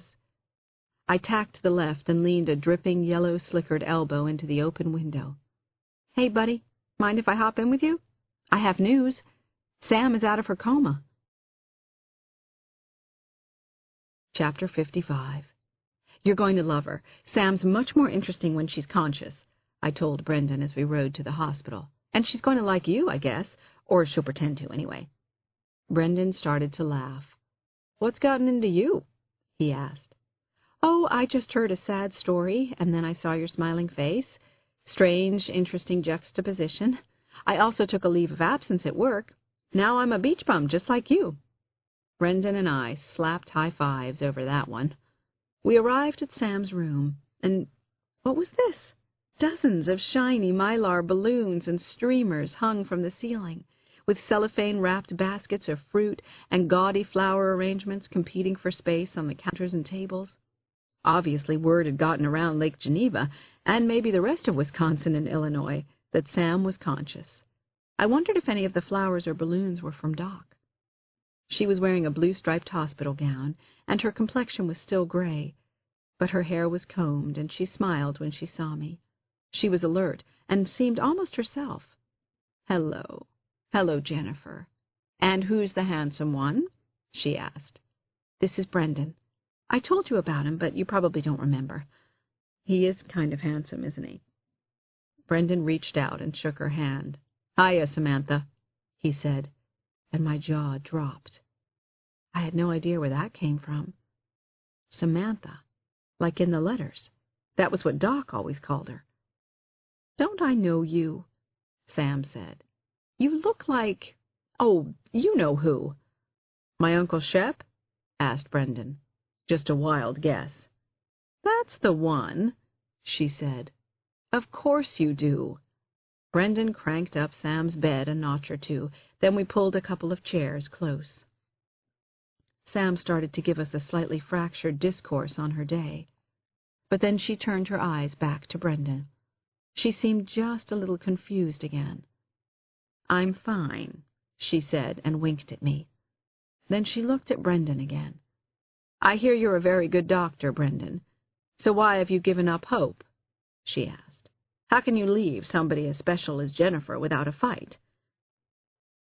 I saw Brendan's head go back as if he'd taken a punch in the nose, but then he recovered nicely. "It's a good question, isn't it? It's the one I've been asking myself." My eyes connected with Sam's. I don't know how, but she had gone right to the heart of the matter. Wham, bam, thank you, Sam. As you said, Samantha, I'm a doctor. We're a logical bunch for the most part. Maybe too logical for our own good sometimes. I want to enjoy whatever time I have left, whatever time we have left, okay? I don't want to waste a second of it. Not 1 second. Does that make sense to you? Sam stared into his eyes and nodded. Seems like a pretty reasonable philosophy, she said. Hard to argue with. Thank you, Brendan said. So? Sam said, her eyes going to me, then back to Brendan. So? I said. Brave smile. Sam's eyes stayed on Brendan now. Fight it, she whispered. I did. Chapter 56. The next few days were possibly the best and most memorable of my life. I was trying to live every day from sunup until I couldn't keep my eyes open. Suddenly it made all the sense in the world to me. I had a lot of time to make up with both Sam and Brendan. Brendan was a reflective person who liked to think things through, but he also loved to top off his best thoughts by saying something funny, usually at his own expense, which fit with the way I saw the world. I was discovering that he had the most generous and giving nature. He wasn't overly protective, but he was there for me when I needed him. Every time I looked into his eyes or even saw him at a distance, I couldn't help thinking what a senseless, awful, messed-up waste it was that he was going to die. I wanted to argue with him about his decision, but I just couldn't fight. He was too smart, too nice. Besides, it would have been a waste of our time together, the precious seconds of our summer. We went swimming every day, even in the rain. We visited Sam, sometimes 3 times a day, and she and Brendan became friends. They were actually a lot alike. Brendan and I took long walks, and we had dinner together every night. We didn't eat much during the day, but dinner was always special. Except for those blueberry pancakes, Brendan was not a good cook, though given more time to practice, he swore that he could be mediocre. So I cooked the meals. He did set up and clean up. When he worked, he wore this Red Cross lifeguard T-shirt that I loved on him. We really liked to dance to a favorite CD or just the radio. I loved to be held by him, to be close, to listen to Brendan hum along to a song like Something to Talk About, or Jill Scott's Do You Remember, or Sweet Baby James, The Logical Song, Bad to the Bone, Let's Spend the Night Together. Dozens of others, rockers and ballads, it didn't much matter. They were our songs, the songs of our summer. One Sunday night, Brendan fell asleep before I did, so I took one of the last packets of Sam's letters into the kitchen. I had counted the letters recently. There were 170 of them. The longest was nearly 20 pages, the shortest just a paragraph. I'd gone through at least 3/4 of them. Sam's legacy to me. I'd be finished with her letters soon. I sat at the kitchen table under the harsh glare of an overhead light and read my grandmother's next entry. Dear Jennifer, after Doc and I returned from Copper Harbor, our separation was even worse than I had thought it would be. Much worse. Which meant that we were deeply in love. Terribly in love. But this I already knew. During a late-night phone call that fall, we arrived at the inevitable conclusion. We had to be together again. But then we had to wait months, and when Charles planned another golfing, or whatever, trip in June, I made plans too. I also picked our destination, the town of Holland on the eastern shore of Lake Michigan. As we'd done before, Doc and I met in the parking lot at Alpine Valley. We hugged and kissed and grinned like teenagers watching the submarine races. Then we took to the road. It was a 6-hour journey, a 2-hour drive, followed by 4 hours on the SS Badger, a car ferry that was a mini vacation in itself. I never wanted to leave Doc again. The two of us leaned over the railing and watched the ferry's engines distance us from our real lives, with miles of churning wake. We had hot chocolate at the restaurant on board and saw our first movie together, The Pink Panther, in the Badger's tiny theater. By the time we reached shore, our skin was flushed and our hearts were singing. We were so much in love, and our weekend in Michigan was even better than the first. Neil Simon hadn't written same time next year yet, but Doc and I were living it anyway. Jennifer, I'm going to shorthand this just a little and stick to the high points and the low ones. The next summer, Charles took his trip in July, and again Doc and I made our plans around his departure. We drove north, but then Doc surprised me. He had rented a houseboat in La Crosse, Wisconsin, a place where 3 rivers converge, the La Crosse, the Black, and the Mississippi. We set our course, and an hour and a half later docked in the small town of Wabasha, Minnesota. Doc and I celebrated with roast pheasant, baked raisin beans, squash rolls, and apple brandy pie. Possibly the best meal ever. Afterward, we motored back down to the marina in La Crosse and anchored for the night. We stayed in a double berth under the sun deck. The next morning we showered on the deck, squealing under the spray. Then we joined a flotilla of every kind of craft imaginable in the annual Riverfest. There were late-night bands on the water, fireworks, and happy children everywhere, especially Doc and me. For 4 days I was in heaven, and I didn't want to return to Earth. But of course I had to. The plan for our 4th annual was a glamorous trip to New York City, which I looked forward to for a full 9 months. We booked a room at the Plaza overlooking Central Park, had tickets for 2 Broadway plays, box seats at Yankee Stadium, restaurant reservations. This would be our best time together yet. As we waited in the flight lounge at O'Hare, clients of Charles's who were booked on the same flight to New York saw me and called my name. I nearly fainted and turned the brightest shade of red. Doc was leafing through the New York Times just a few yards away when he saw me greet the Hennessy's and make up a story about seeing a friend off on another flight. He got the picture and slipped away. As soon as we could, we met up again. We decided against New York and headed to his car. My heart was broken in little pieces. "A fine kettle of fish you've gotten us into this time, Stanley," Doc said. He switched on the car's ignition. "I just lied to the Hennessy's," I said. "They're going to tell Charles. We should head right home." Doc nodded sadly, backed out of the parking space, then drove from the airport. It was such a beautiful morning, so bright with promise. What a shame. My mind whirred with heartbreaking disappointment as we eased into the stream of traffic on the exit ramp. "You know," I said, "I have another idea."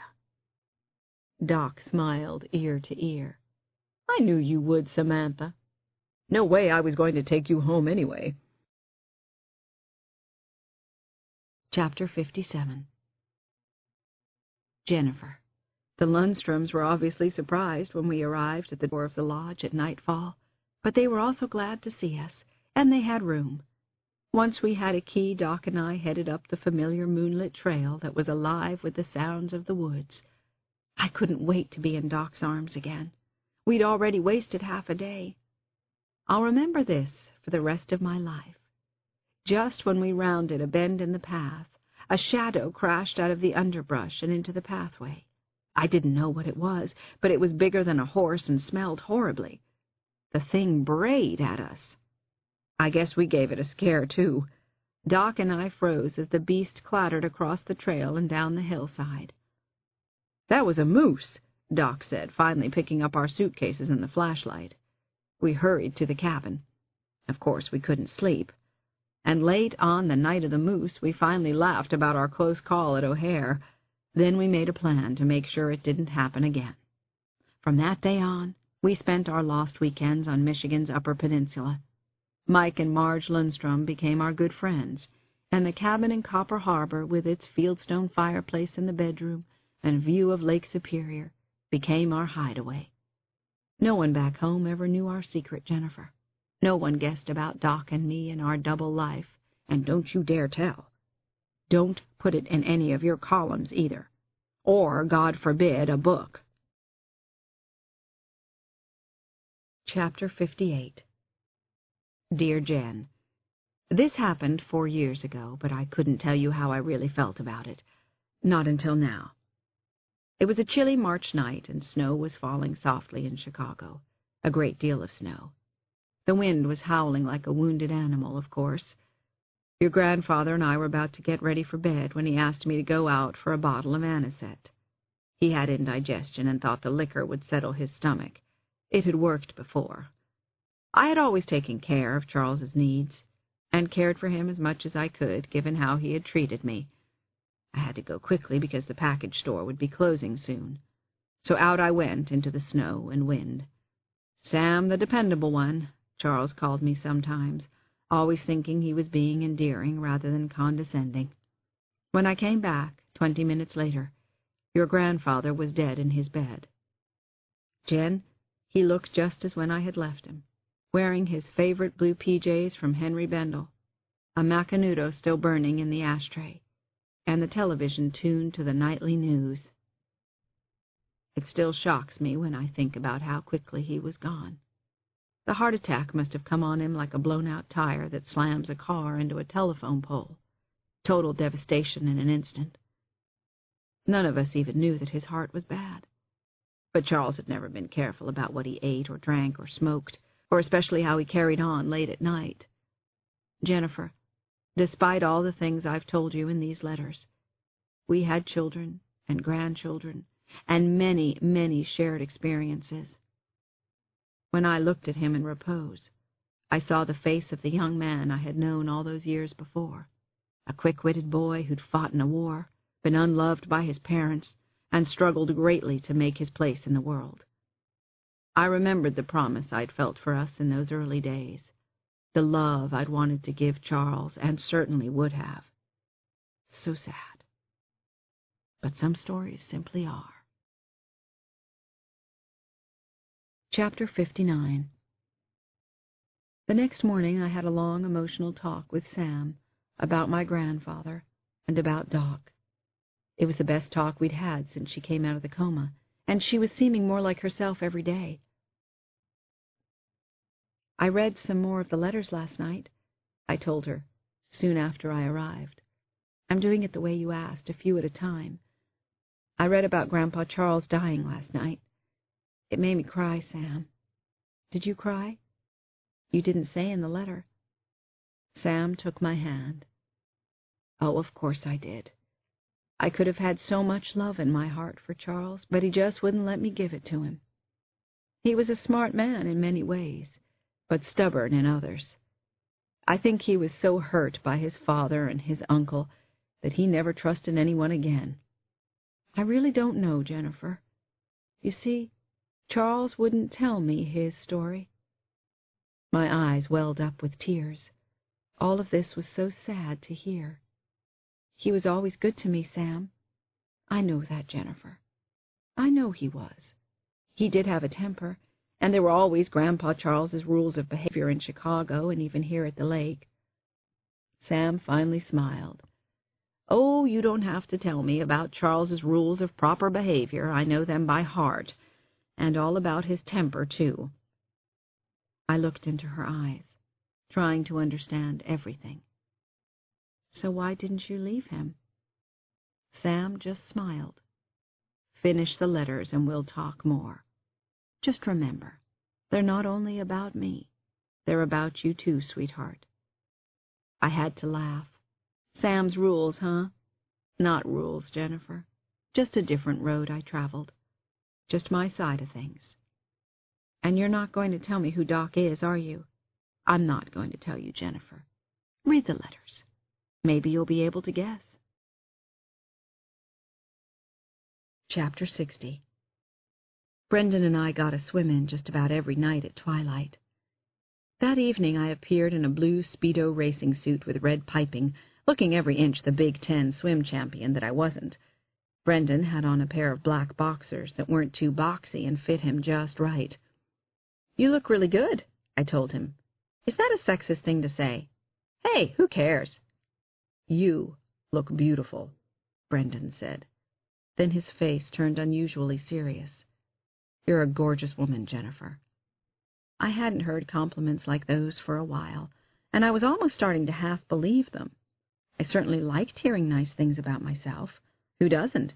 Maybe Cameron Diaz is sick of hearing compliments, but not me. Just stunning, Jen. You could have been in the movies, he continued. Don't blow it, I told him. You should probably stop right there. Sorry. It's just the way I feel. One man's opinion. Others might look at you and see, oh, I don't know, Rosie, you are going to blow it. But I see the most beautiful girl in the world. I shook my head. No, Brendan.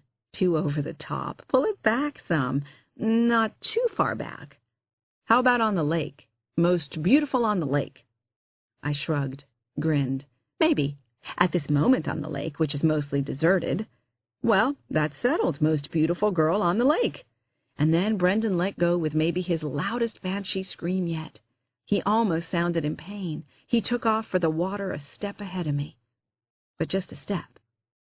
Last one to the buoy, he turned and yelled. Last one to the buoy what? It's the biggest loser in the world. Too much of an overstatement. Biggest loser on Lake Geneva, that we can see in our line of vision at this moment. You're on. We hit the water and began to stroke furiously. I was feeling good and thought I wouldn't lose by as wide a margin as usual, which I, of course, would consider a huge victory. Moments later, I reached out of the water for the buoy. To my surprise, Brendan grabbed the bobbing marker a couple of seconds behind me. I shook water off my face and hair. No fair! You let me win! I yelped. Brendan stared into my eyes. He was smiling, but there was something else in those eyes. No, Jennifer, I didn't.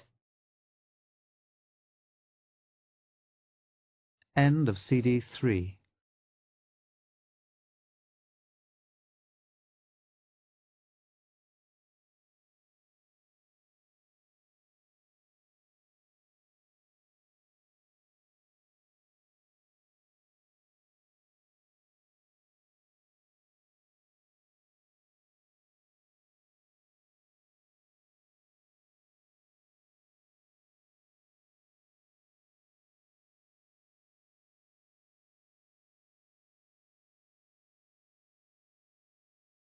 CD 4.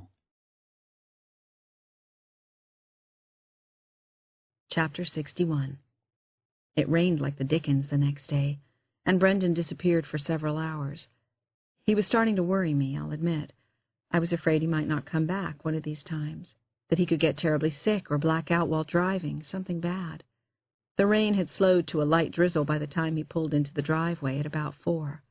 I couldn't wait to see him, so I ran outside into the rain, kissed him through the open window. I was so happy to see him.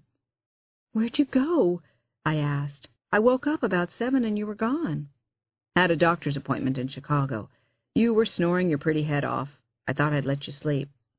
I made a face. I don't snore. No, of course not. Then Brendan shot me one of his grins. I didn't completely let him off the hook. What did the doctor say? Brendan blinked, evidently composing what he was about to tell me. The tumor is getting bigger, he said at last. Not the greatest news, I'm afraid. Not too much of a surprise, though. Then he covered the left side of his face with his hand. He drummed his fingers on his cheekbone. I'm losing some mobility, Jennifer. Face is getting numb. I can't feel this. I stroked his cheekbone myself. Sorry, I can't feel that either. But I love your touch anyway. I love everything about you, Jennifer. Don't you forget that.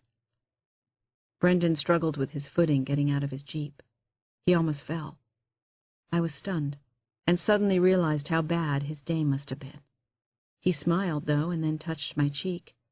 I need a little nap. I think I'll go over to Shep's. I'll see you later, Jen. Are you okay? I asked. I wanted to take Brendan's arm to help him, but I was afraid he might not like it. Sure I am, just tired. I'm fine, just need a nap. It was only 4 in the afternoon, but I lay down with Brendan anyway. I wanted to be beside him, to feel his touch, to let him know that I was there for him. I was petrified inside, maybe realizing for the first time that I was going to lose him, and feeling what it would be like, and hating the feeling so much. Thanks, he whispered. Tired. Then he was gone. Brendan slept in spurts. He clenched his fists several times. After about 15 minutes, his eyes snapped open and he looked dazed. "Oh, boy, Jennifer. Whew, seems I dozed off, huh? More like I fell off a cliff." I asked if he was in any pain, and he answered by asking me to get a bottle of pills from his jacket. When I returned, the bed was empty, and I heard him being sick in the bathroom. I was starting to get really scared now. I wasn't ready for this. Brendan had told me repeatedly that he could get worse in a hurry, but I'd chosen not to believe it. "Jen, the Percocet's going to knock me out," he said when he appeared from the bathroom. "I'll sleep right through. Why don't you go home? Please, do it for me. I love you dearly, and you are the most beautiful girl in the world, not just the lake. Go home for a while." This was a little strange, but I couldn't, or wouldn't, argue with him. I kissed him on the forehead, the cheek, then lightly on the lips. I felt that. He smiled. So I kissed him again, and again. The truth was, I didn't ever want to stop kissing him. Chapter 62. I had a really bad feeling all through the night. Shep was at his house back in Chicago, so I checked on Brendan every couple of hours. Then I finally fell asleep back at Sam's. He'd made it clear he didn't want me with him that night. I felt I needed to respect that. When I woke up, it was morning, and I was alone in my old room. The sun burned through the gauzy curtains, and my thoughts immediately went to Brendan. And what I thought was, Brendan is going to die soon, and there was nothing I could do about it. I listened for his yell, and then I remembered. I'd left him at Shep's house, knocked out by painkillers. I pulled myself out of bed and dressed in the first clean things I could find, washer-wrinkled khakis and a white T-shirt. I jammed my sockless feet into sneakers and went downstairs to the kitchen. I looked out the window. No naked, screaming men. The Jeep was glistening in the driveway. Okay, Brendan was there. Maybe I could make breakfast at least. I started over to Shep's. I entered the house through the unlocked back door, called Brendan's name as I frisked the downstairs rooms with my eyes. When I didn't see any sign of him, I hurried up to his bedroom at the back of the house. The room was empty. The bed had been made with a nice white cotton spread. It took me a moment to catch up. Brendan wasn't in the house. His things weren't there either. I threw open the screen door which led to the upper deck that Brendan had so recently stained and waterproofed. From high up there I scanned the yard and beyond. Brendan was nowhere to be seen. Panic raced through me, and I tried to tamp it down. Maybe Shep would know where Brendan was. I raced back downstairs, my sneakers scuffing the polished hardwood, my eyes darting everywhere as I looked for the kitchen phone. That's when I saw a pile of clues, obviously left for me. They were clustered on the white laminate kitchen counter. 3 items were clumped together. A white No. 10 envelope, a set of car keys, a business card with a red bird on it. The business card was from Cardinal Transport, a local taxi service. The keys belonged to the Jeep. The envelope was addressed to me. When I took it into my hands, I felt something loose and jiggly inside. I ripped open one end, and Brendan's watch poured out into my palm. My heart was in my throat. There was also a letter. Chapter 63. Dear Jennifer, it's just after 5 in the morning, and I'm waiting for the taxi to take me to the airport. You know, it's lonelier than you could ever imagine. I know you're going to be hurt because I'm saying goodbye like this, but please hear me out before you make a final judgment. I'm writing while I still can. There are things I want to tell you while I can say them. I want to minimize the hurt to you if I can. I believe this is the best way, the only way, for me. Do you remember when we were kids, how we lived for summer? I'd start to get a sense of expectation in early May that the days were getting longer, and I would hope that this summer the sun would keep soaring in the sky and break through to the other side, that it would be like it is in the northern regions, daylight all summer long. Then June would come, and the days really were longer. But after the 4th of July, darkness reasserted itself, and we had to accept the duality of light and dark. In the same way, Jennifer, I'd hoped and prayed that we'd have more time to do all the things we wanted to do together. I wanted an endless summer with you.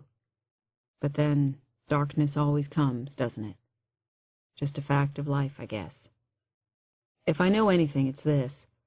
Our being together was the best possible thing that could have happened. And I want to leave that feeling of rightness intact and beautiful. I love you so much. I adore you, Jennifer. I mean it. You inspire me. I hope with all my heart that you'll forgive me for this and that you'll understand how unbearably hard it is for me to leave you this morning, without our swim or some 5-star blueberry pancakes. This is the hardest thing I've ever done in my life, but I believe in my heart it's the right thing to do. I love you so much that it hurts me to even have the thought. Please believe that. You are my light. You are my endless summer. Brendan. Part 3. Leaving Lake Geneva. Chapter 64. By the time I'd finished reading Brendan's letter, I could barely breathe, and the tears were just streaming down my face. I couldn't help thinking that somehow it was my fault he'd left, just as it was my fault that Daniel was alone when he died in Hawaii. I slid his watch onto my wrist. Then I called Shep's law office in Chicago. I told his assistant that I had to speak with him. Finally, I heard Shep's familiar, soothing voice over the phone. "Shep, Brendan's gone," I managed to say. "I know, Jen. I spoke with him this morning. It's for the best." "No, it isn't," I said. "Please tell me what's going on. What is he doing?" Shep hemmed and hawed, then told me some of the same things that Brendan had said in his letter, that he didn't want me to have to go through the final stage of his disease, that he loved me and was sick that he had to leave, and that he was scared. "I have to see him," I told Shep. "It can't end like this. I won't let it. Shep, I'll come to your office in Chicago if I have to." I could hear Shep sigh deeply. "I think I know how you feel, but Brendan made me promise not to tell you. I gave him my word." "Shep, I need to see him again. Don't I have anything to say about this? It's wrong to have Brendan make this decision without me." There was a silence on the line, and I was afraid Shep would hang up on me. Finally he spoke. "I promised him. You're putting me in an untenable position." "Oh, hell, Jennifer. He's on his way to the Mayo Clinic." I couldn't believe what I'd heard. "What did you say? He's going to the hospital?" "Mayo's the best place for this," Shep told me. "He's having experimental surgery in the morning." Chapter 65. My stomach was heaving, just as it had been 1.5 years ago, when I went to the hospital in Oahu to see Danny's body. Only now I was in my car, shifting gears literally and figuratively as I sped south on I-94 until the road split. Then I took I-294 toward O'Hare. I called Sam on my cell, explaining what I could, and she told me I was the best fighter she knew and said she was proud of me. Then the two of us were crying over the phone, just like old times. I'm sure people were staring at me as I boarded the American flight to Rochester, Minnesota. I was stiff-faced and distracted, and my eyes were swollen and very, very red. A little over 1.5 hours later, I drove a rented car toward the Mayo Clinic. I was going to see Brendan, I hoped, and he was just where I wanted him, at one of the best cancer hospitals in the world. Chapter 66. A revolving glass door deposited me into the cool green lobby of the main building of St. Mary's at the Mayo Clinic, a vast space with high marble walls and freestanding columns. This was where Brendan was to be operated on. I walked to the admissions desk, explained who I was, and asked how to find his room. I was told that Dr. Keller pre-registered earlier today. He'll be checking into the Joseph building at 6 o'clock tomorrow morning. He isn't here. The crushing disappointment must have showed on my face, because the 20-something woman at reception opened a 3-ring binder.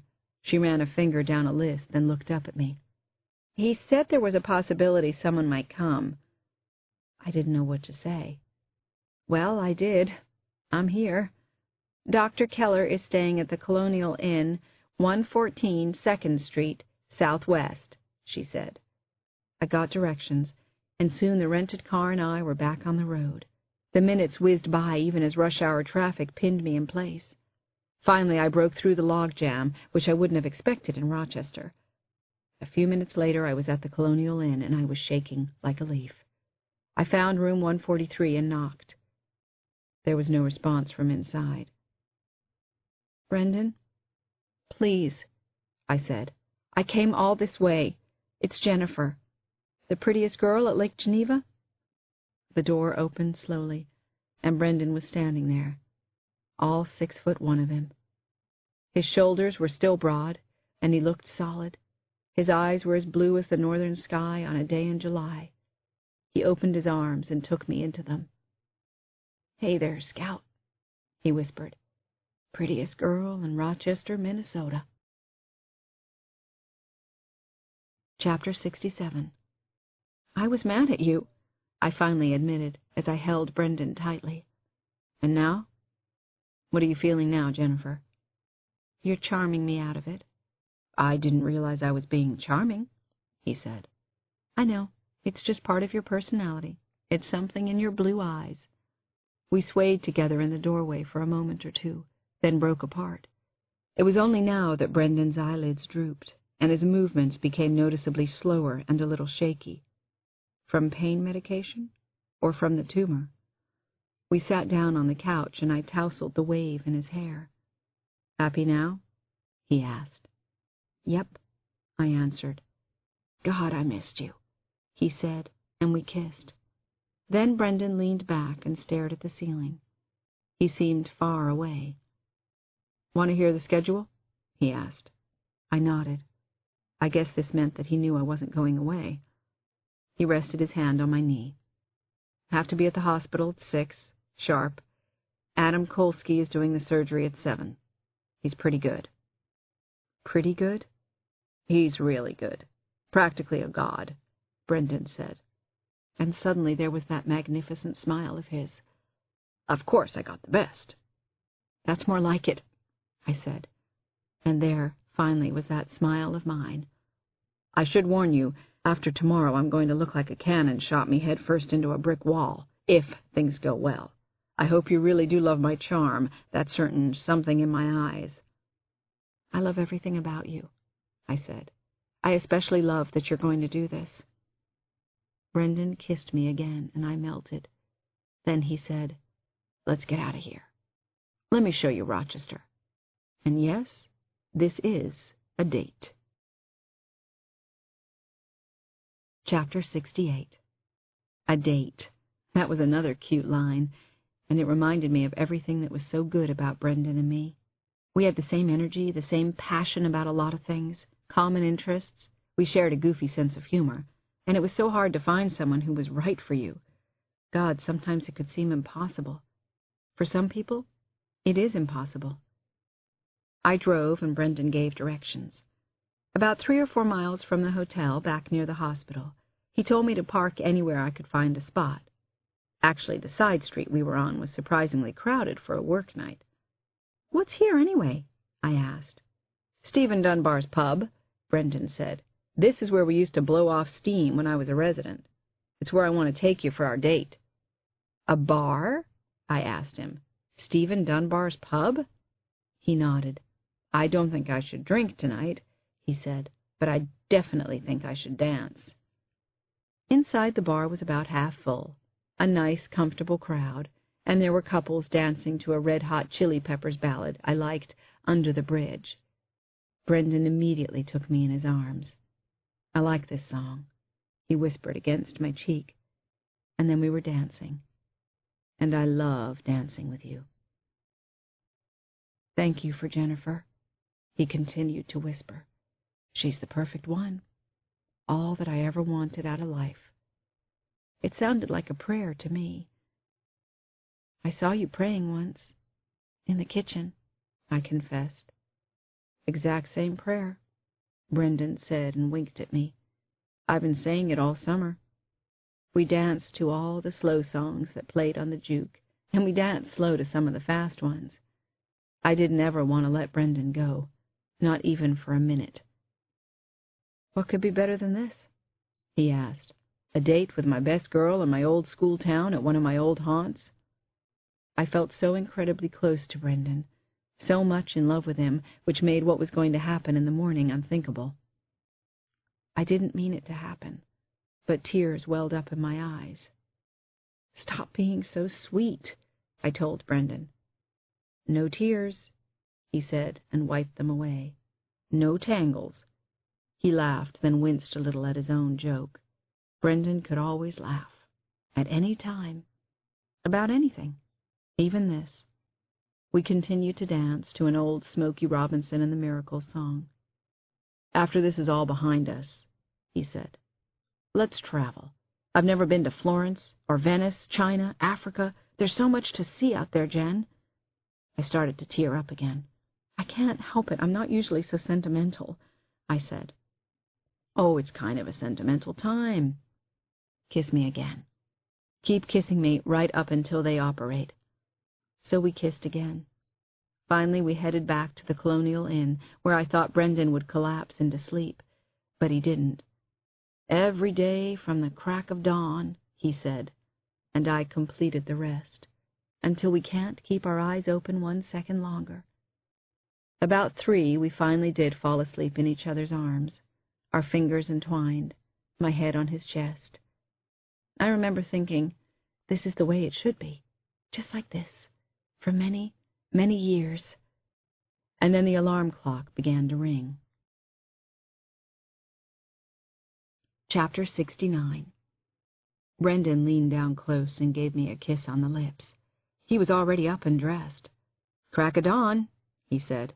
"Ready for a swim in the lake?" Don't make jokes now. Not even good ones, okay, Brendan? "My chances of surviving 3 years with GBM are less than—" I cut him off. "All right, jokes are okay, jokes are good." I came across the bed and kissed him. "I love you." "I love you too. Probably from the first time I ever saw you at the lake. You were, and still are, the most beautiful girl in the world. In the world. Got it?" I got it. I smiled.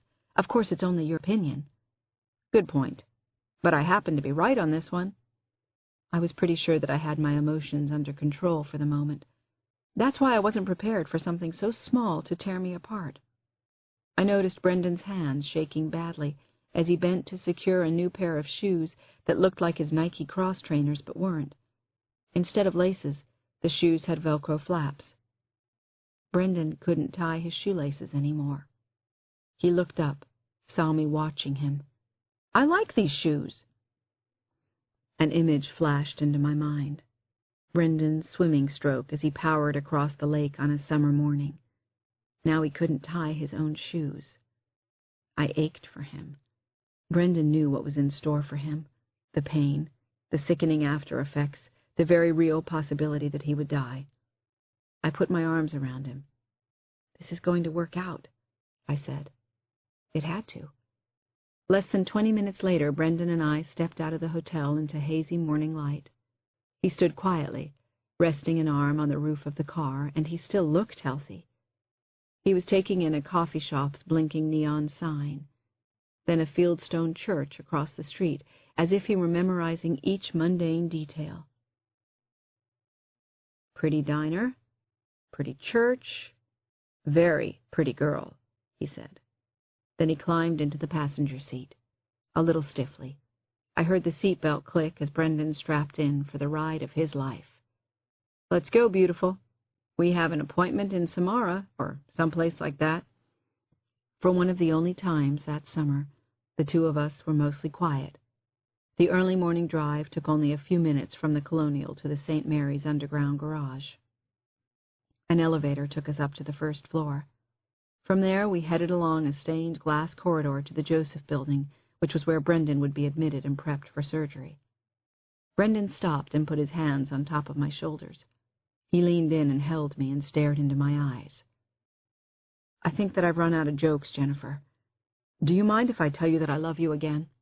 "No, please. Just keep talking. Don't leave me." "I love you so much, Jennifer. It's important to me that whatever happens, you know you did great. Fabulous. You helped me be strong. More than you know. You did everything that anyone could do and then some." "Jennifer?" "I know," I finally said. "I got it. I held him even tighter. My eyes squeezed shut, but tears were rolling down my cheeks anyway. "You're letting me cry," I finally managed to say. "Uh-huh. Yeah, that's because I am too." I looked into his eyes and saw he was almost as big a mess as I was. He leaned forward and kissed me on the cheeks, then my eyes, finally my lips. I loved the way he kissed, loved everything about him. I didn't want to let him go. "There's never enough time, is there?" he said. "I think I have to go. I'm late, Jennifer." Once we arrived on the 5th floor, the admissions nurse, a portly woman with strong, freckled arms, sorted through a pile of papers. Then she called for an orderly who appeared with a wheelchair. That's when the thought I really hadn't been able to face flooded my mind. I might never see Brendan again. This could be it. "I love you," I said. "I'll be waiting right here. I'll be waiting where I'm standing now." Brendan said, "I love you, Jennifer." Who wouldn't love the most beautiful girl in the world? One way or the other, I will see you. He smiled that wonderful smile of his and gave me a double thumbs up as the orderly wheeled him down the long hallway to surgery. Then he let loose with one of his famous go-jump-in-the-lake screams. I clapped my hands together and laughed. "Bye," I called. "Bye." Brendan looked back, smiled again. Just before he disappeared, he yelled, "Bye!" Chapter 70. Bye? Don't let it be bye. I slid down into an upholstered chair in the corner of the hospital waiting room and began to imagine the operation going on 6 floors below me. Shep arrived with Brendan's mother and father, whom I had never met. "He didn't want us to come," said Mrs. Keller. "He's trying to make it easier for us, or so he thinks." "He's always been that way," said Brendan's father. "He broke his hand once in high school and didn't tell us until it was nearly healed. I'm Andrew, by the way. This is Eileen." We all hugged. Then Brendan's mother and father went straight to tears. I could see how much they loved their son, and it touched me. The rest of the day crept by at an excruciatingly slow pace. I glanced down at Brendan's watch every few minutes, and the hands almost didn't seem to move. Brendan's father told jokes, which wasn't much of a surprise. My favorite was, "How do you recognize an extrovert computer geek? He looks at your shoes." Other visitors drifted in and out of the waiting room, a few of them crying, most looking worried. The television flickered with never-ending images of the news, CNBC, ESPN. As we waited, I wondered if Shep might be Doc. But he hadn't raised his children alone, so he wasn't Doc, unless Sam had pulled a fast one. At about 4, I left the waiting room for a while. I wandered down to the Peace Garden in the St. Mary's compound, a square filled with bright flowers and a statue of St. Francis. I listened to a carillon concert, the bells ringing out a pretty rendition of Amazing Grace. I got down on my knees and prayed for Brendan. Then I called Sam and told her about the day so far. Finally, I returned to the waiting room. My timing was excellent. 10 hours after I had kissed Brendan goodbye, a young doctor with dark hair and a cherubic face appeared. He announced that he was Adam Kolsky. He didn't look old enough to be a surgeon, let alone practically a god. I tried to read his face, but my journalistic skills weren't working very well that day. "Things went as well as could be expected," Dr. Kolsky said. "Brendan survived the surgery." Chapter 71. Visitors were permitted to see patients in the ICU for just a few minutes, one person at a time. After the Kellers and Shep took their turn, I went in. Adam Kolsky came along with me to check on his patient. "He's doing better than he looks," Kolsky warned. Brendan was unconscious. His head was swaddled in bandages, and his face was black and blue. Dr. Kolsky explained that Brendan had been tubed and that machines could keep him alive, just in case. There was a tube in Brendan's nose, another in his throat, A catheter led to a bag under the bed, and IV towers dripped saline and sedatives into his veins. Electrodes were stuck all over him, sending reports on his vital signs to several monitors. A blood pressure cuff on one arm inflated and deflated automatically. "He's alive," I whispered. "That's the only important thing." "He is alive," Dr. Kolsky said and patted my shoulder. "He did this for you, Jennifer. He told me that you're worth it, and more. Talk to him. You might be the medicine Brendan needs right now." Then Kolsky stepped out of the room, and I was alone with Brendan. I took off the watch he'd given me and gently buckled it over his wrist, right next to the plastic bracelet with his name on it. I squeezed his fingers and leaned close to his face. "I'm right here," I said, willing him to hear my voice. "You know, I've loved every minute I've spent with you this summer, but especially this one." Chapter 72. It seemed as though my precious 5 minutes with Brendan was over in about 5 seconds. I was holding his hand, and then I was pulled away by a polite but firm nurse who sent me reeling out to the waiting room again. Mr. and Mrs. Keller and Shep wanted to take me to dinner, but I was emotionally and physically wasted. I couldn't leave Brendan right then. When they left, I sank into a chair and let the tears sheet down my cheeks. I had restrained myself most of the day, but now I had no reason to hold back. All kinds of thoughts and voices were inside my head. Brendan could die soon. Well-meaning people would say, "Jennifer, you're still young. Grieve, but you have to move on. Don't shut out love." I wasn't. I loved Brendan. I hadn't shut out love, but look where it had got me. I mopped my face with tissues, then stared at the empty rows of chairs lit by harsh white light. Outside the window, the street whined with a thin stream of traffic whizzing past. I felt so alone at the hospital. The minutes passed slowly. Eventually, an hour went by. I would have called Sam again, but it was too late. I finally dug into my handbag and lifted out the last packet of her letters. I untied the frayed red string and fanned out the envelopes. My name danced across the length of them in her clear and distinctive hand. I bought a cup of coffee from the machine, stirred in several packets of sugar. Then I pried open an envelope flap. "I need to hear your voice, Sam," I said. In the endless white night of the hospital waiting room, I began to read the end of Sam's story. Chapter 73. Dear Jen, here's what happened. Everything changed in an instant. Doc knocked on my kitchen door one pathetically hot day in August, and the moment I saw him, my heart started banging around in my chest.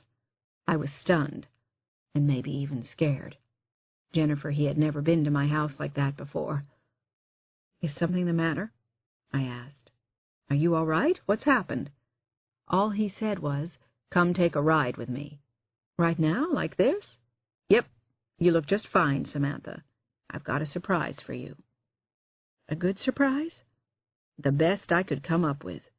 I've been waiting a long time for this one." Whatever he was up to, I was having none of it in my dirt-stained overalls and gardening clogs, so I let him inside the house and went upstairs to change. 15 minutes later, I was wearing a pretty blue linen dress, my hair was neat, and I'd even put on some lipstick. When he saw me, Doc smiled. "God, you're gorgeous," he said. Of course, he would think I was gorgeous if I were wearing a trash bag with a tuna casserole on my head. I told him so, and we both laughed because it was true. And then he grabbed both my hands. "Samantha, everything changes today." "And you're not going to tell me what changes today?" I asked. "Nope. I want to show you." He wasn't just enthusiastic, he was very mysterious, Jen, which added to the fun. Of course, I was excited just to see him, to look into his face and see how happy he was. And you know what? I really do like surprises. Chapter 74. Jennifer, Jennifer, Jennifer. That whole week the Venetian festival had been going full blast in the village, and the streets were mobbed with tourists who'd come to the annual end-of-summer bash at the lake. Doc parked in a municipal lot a block north of Main Street and fed a pocketful of quarters into the meter. It seemed that we were going to the fair, and apparently we would be staying for a while. "Is this your surprise?" I asked, because I kind of knew the festival was in town. "This is just the venue," he said. "Don't be such a Wiesenheimer," which was one of Doc's favorite words, if it even is a word. Kids were screaming on the roller coaster, the air smelled of buttered popcorn and cotton candy, and it suddenly struck me that I was in a moment I had thought would never come. There we were, Doc and I, walking hand in hand together in downtown Lake Geneva. I looked up at him with a big question written across my face. "Is this your surprise? Because it's a great one, actually. Are we out of the closet?" Doc told me that he had just dropped his youngest off at Vanderbilt University. "The nest is empty. No more Mr. Mom," he said. "I'm free." Suddenly he pulled me into his arms and kissed me in front of God and everybody else in Lake Geneva. His kiss was so full of love that tears flowed down my cheeks. He looked into my eyes. "I wonder if anybody has ever had a love affair like ours, Samantha. You know I doubt it." That's part of what makes it special, I guess. The sun was warm on my face. The air was cool. And as I swayed in Doc's arms, I felt alive in a way I never had before. This was even better than our weekends in Copper Harbor, because for the first time we were absolutely free. I was flying, Jennifer, but somehow my feet were still on the ground as we reached Library Park. We found an empty bench next to the seawall. We watched the Lady of the Lake cast off from the Riviera docks, and Doc bought hot dogs and beers from the veteran stand.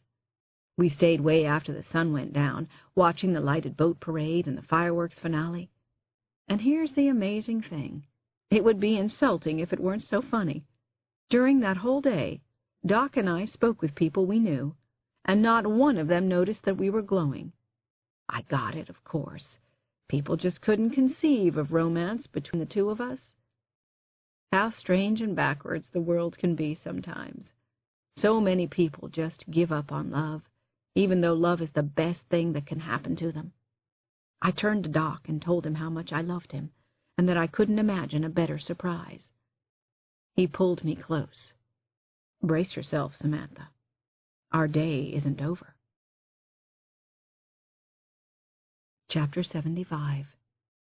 Doc's car purred contentedly as we drove away from the festival, past the outskirts of town.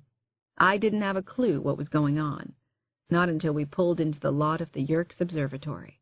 It was quiet, and all I could hear was the chirping of crickets and maybe my own pulse beating in my ears. Doc grabbed a plaid blanket from the back seat, and as we'd done years before, we ran on tiptoe across the lawn fronting the imposing building. A pal of Doc's had left a key for us in a crack between two bricks in the wall. We climbed the 3 flights of stairs to the largest dome and entered into darkness. "Are you ready for this?" he asked. I smiled and felt open to just about anything. I've been ready for years. He used a penlight to find a lever that actually lifted the floor until it sat still about 5 feet below the eyepiece of the telescope. Then he operated the cranks and winches that opened the dome, revealing a wide swathe of sky. "Look at that, Samantha. Just look at it. It's heaven." "Oh, my God," was all I could manage to say at that moment, because I was spellbound. Doc stood close behind me, with his hands on my shoulders as we peered through the world's largest refracting lens. It did seem as if we were looking at heaven. The sky was bedazzling, to say the least. I didn't know what to gaze at first, but my eye was drawn to a dappled red globe the size of a silver dollar. "That's Mars," said Doc. Doc told me that Mars and Earth were in opposition that night, lined up in their orbits so that Earth was between Mars and the sun. He pointed out polar ice caps, dark smudges called limb haze, and what might have been a dust storm blowing across the face of the planet under its misty pink sky. "The last time Mars was this close to Earth, cavemen were freezing their buns off in New Guinea, hoping someone would discover fire," he said. Next, Doc spread the blanket on the hardwood floor and led me to it. We sat down, shoulder to shoulder. I knew something good was coming, but I had no idea what it could be. "What?" I whispered. "I've been waiting for just the right moment," he said. "You did say that you liked surprises, Samantha." Chapter 76. "Samantha, I am such a lucky person," Doc said in the softest voice. "I found you a little late, but I love you more than anything else on this earth. And here you are in my arms. You are absolutely my best friend, my soulmate, my confidant, my sweet, sweet love. I don't like it at all when you're not around. I still can't believe that I found you, or you found me at that awful Red Cross dinner dance. I really can't, Samantha. And now here we are." I still didn't know where this was going, but my heart was starting to beat uncontrollably. Ever since I had known him, Doc had always told me quite beautifully sometimes how he felt about me. But tonight was even more special, more passionate, more touching and sweeter, which in my opinion is a good thing. He showed me a small box, and I shined the penlight onto it. "Open it," he said. I did, and my eyes widened immediately. Inside was a sapphire ring surrounded by small, gorgeous diamonds. It took my breath away, and not for the reason you think. Years before, once, I had pointed out this very piece at Tiffany's in Chicago. I had loved it then, but now it brought tears to my eyes. I couldn't believe Doc had remembered and was giving it to me. He slid it on my finger, then said, "I love you dearly, more than anything. Will you marry me, Samantha?" My eyes were wide with wonder, Jennifer. Doc's face was framed by the sky and the stars above. I put my arms around him and held tight. I honestly had never expected this, never dared to think it could happen. I could barely speak. "I love you more than anything, too. I'm so lucky I found you. Of course I'll marry you. I'd be a fool not to." And then I said Doc's real name, over and over again, as the stars looked down on the two of us, and everything seemed pretty darn good with the universe. Chapter 77. I had fallen asleep after reading Sam's last amazing letter, but boy did I have questions to ask her when I got back to Lake Geneva, or maybe even when I called her again from the hotel. Why hadn't she married Doc? What had happened to them? I awoke to someone gently shaking my arm, calling my name. Morning light filtered through the plate-glass window of the waiting room. Adam Kolsky hovered over me. "Good morning, Jennifer. We could have gotten a more comfortable place for you to sleep," he said. "Is everything all right with Brendan?" I asked immediately. "He slept through the night, just like you. No promises, but he can move his toes," the doctor said. "He knows his name, and he knows yours. Actually, he's asking for you." That perked me right up. "Can I see him?" "Of course. That's why I came to get you.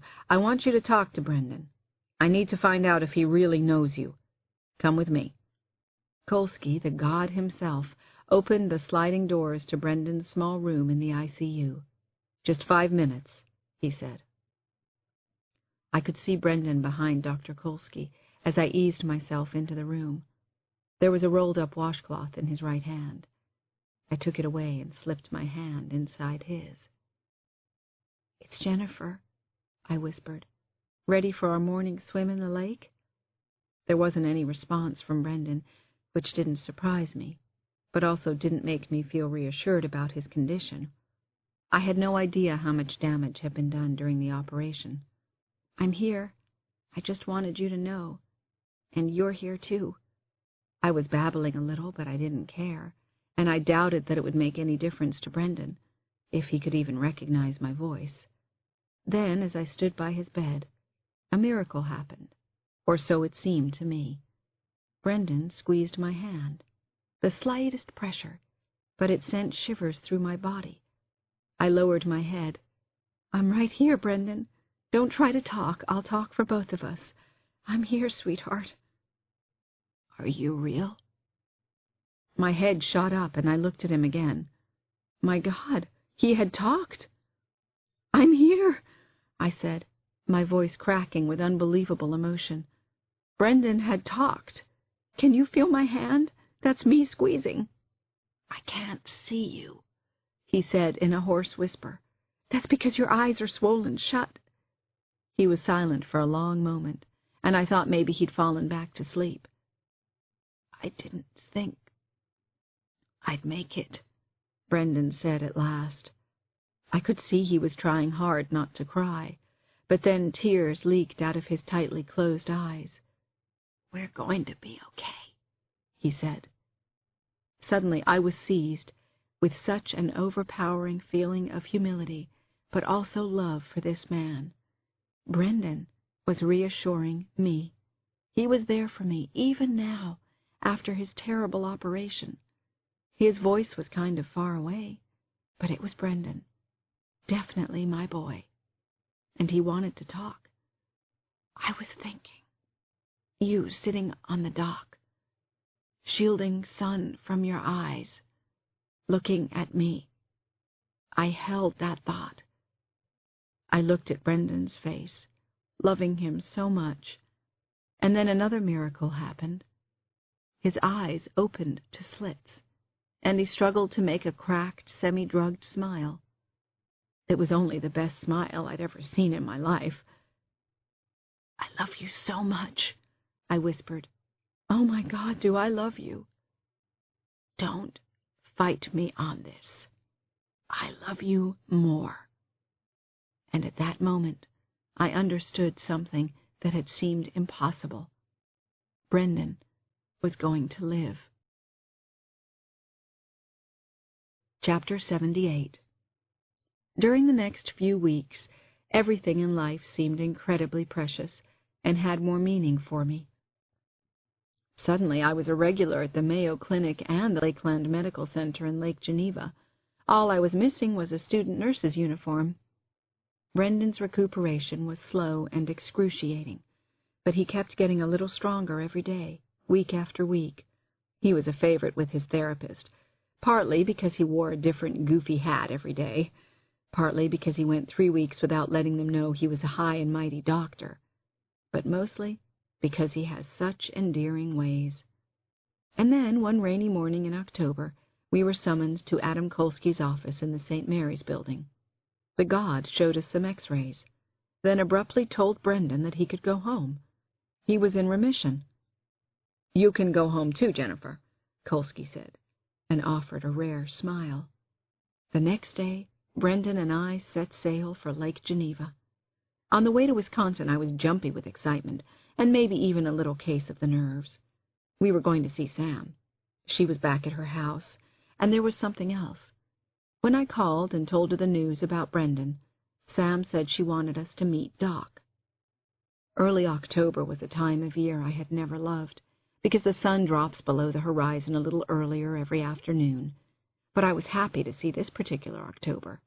I had so much to be thankful for. Brendan and Sam, and now I would get to meet Doc. And then there was Sam's house, straight ahead. I could see Henry's old pickup parked by the garden. Brendan climbed out of the Jaguar and took a deep breath of lake air. I called out in a loud voice, "Sam, we're here! You have company!" Then Brendan let loose with one of his whoops. Not quite the usual volume, but noisy enough to scare some bluebirds from overhanging tree branches. "Race you to the lake?" he said, and grinned. I knew he was still a little weak, but he looked good, and his famous smile was working just fine. When Sam didn't answer, I slipped into the dark of the house to look for her. I called her name in every room I came to, my voice rising as my footsteps rang out on the hardwood floors. Fear came over me a little too quickly those days. Too many bad things had happened. Or maybe it was that lately things had been going too well. "Jen?" I heard Brendan call from the porch. "She's out here. Sam's down by the lake." Heart booming with an almost girlish delight, I rattled down the stairs again, then burst out the back of the house. I saw that Sam had set up chairs under the shade tree, and she wasn't alone. A man sat beside her in the shadows. He was wearing a golden ball cap with a V, probably Vanderbilt, which suddenly made all the sense in the world. "Doc," I said under my breath. I should have known. Chapter 75. I hurried down the sloping lawn as fast as I could go, right into Sam's outstretched arms. It felt so right to be there again. A moment later, Sam moved over to Brendan and gave him a long hug. It was as if they'd been best friends for life. Then she turned toward the man of her dreams. "I'd like you to meet Doc," she said to me. And to Brendan, "This is John Farley. He is a doctor, actually, in philosophy, from the Vanderbilt School of Divinity. Everything is coming together beautifully, Jennifer. Life does that sometimes." My God, the Reverend John Farley was Doc, and he and Sam were such a handsome couple. I loved seeing them together like that. It just made my heart sing. The four of us settled in under the shifting shade of an old maple tree. I said, "Wow," and my mouth kept stretching into grins as I watched Sam and Doc, John, exchange touches and glances. I hugged Brendan, and he whispered in my ear, "I agree. Wow." Everything was coming together pretty well, I had to admit. A while later, the four of us were cluttering up Sam's kitchen. Doc peeled potatoes in maddeningly thin, unbroken curls. Brendan alternated between shelling peas and eating them. I was getting flour all over everything, until Sam finally said, "Everyone out of my kitchen. Leave the cooking to the professionals." We laughed and moved the party out to the dining room. 40 minutes later, we helped Sam put the meal on the table. Roast beef, sweet potatoes, onions and peas, homemade biscuits. Over dinner, I asked John Farley a question that I had been saving up. "You asked Samantha to marry you. Sam, you said you'd be a fool not to." I looked from Sam's face to his. "So what happened?" Sam looked at Doc. "Well, I talked her into it. Then I talked her out of it," he said. Sam laughed. He just raised some good questions and issues, like the fact of life that some busybodies around town would have questions and opinions and judgments. They'd make jokes about the two of us being the Thornbirds. I didn't think I'd like that so much. We were too used to our privacy. It also might be hurtful to John's congregation. Then he had a really good idea. John tilted his head at Sam. I said, "What if we didn't tell anyone? What if we keep our love between the two of us?" We talked about it, and that's what we decided to do. Everything about us had always been different anyway. Sam reached over and took John's hand in hers. "Doc and I were married on a Sunday in August 2 years ago in Copper Harbor, Michigan. No one knows that except the two of you." We clinked glasses around the table. "To Samantha and Doc," Brendan and I said. "To Brendan and Jennifer," they said. Sam gave me another big hug, and so did Doc. They both hugged Brendan. Then we sat around exchanging stories for the next couple of hours. We watched darkness come over the lake, and Doc told us about the stars, and I doubt that Stephen Hawking could have done a better job. I was so happy, and I remember every moment of that night in Lake Geneva.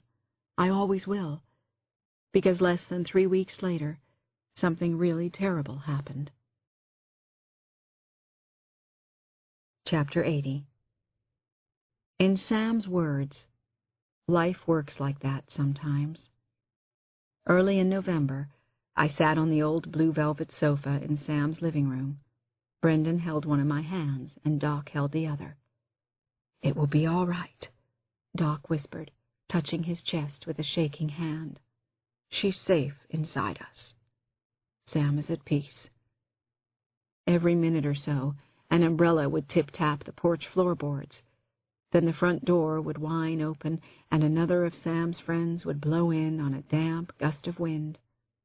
Soon the house was filled with people from Lake Geneva and Chicago and even Copper Harbor, all looking uncomfortable to find themselves here on this unthinkable occasion. As I looked around, I could see intimations of Sam everywhere, in my cousin Bobby's baby blue eyes, in the clusters of family photos on the walls, on my Aunt Val's tear-streaked face as she stared out the picture window to the broken surface of a rain-swept lake. It was so sad and almost unbelievable that the person who had drawn so many people together in life wasn't here with us. Finally, Doc leaned in close. "If you're ready, I think we should start. Samantha wouldn't want to keep everybody waiting. We shouldn't either." As Doc began to speak about his Samantha, though still not revealing their incredible secret, I pressed the side of my face into Brendan's shoulder. Doc was so brave up there, so eloquent, and more touching than anyone else in the room knew.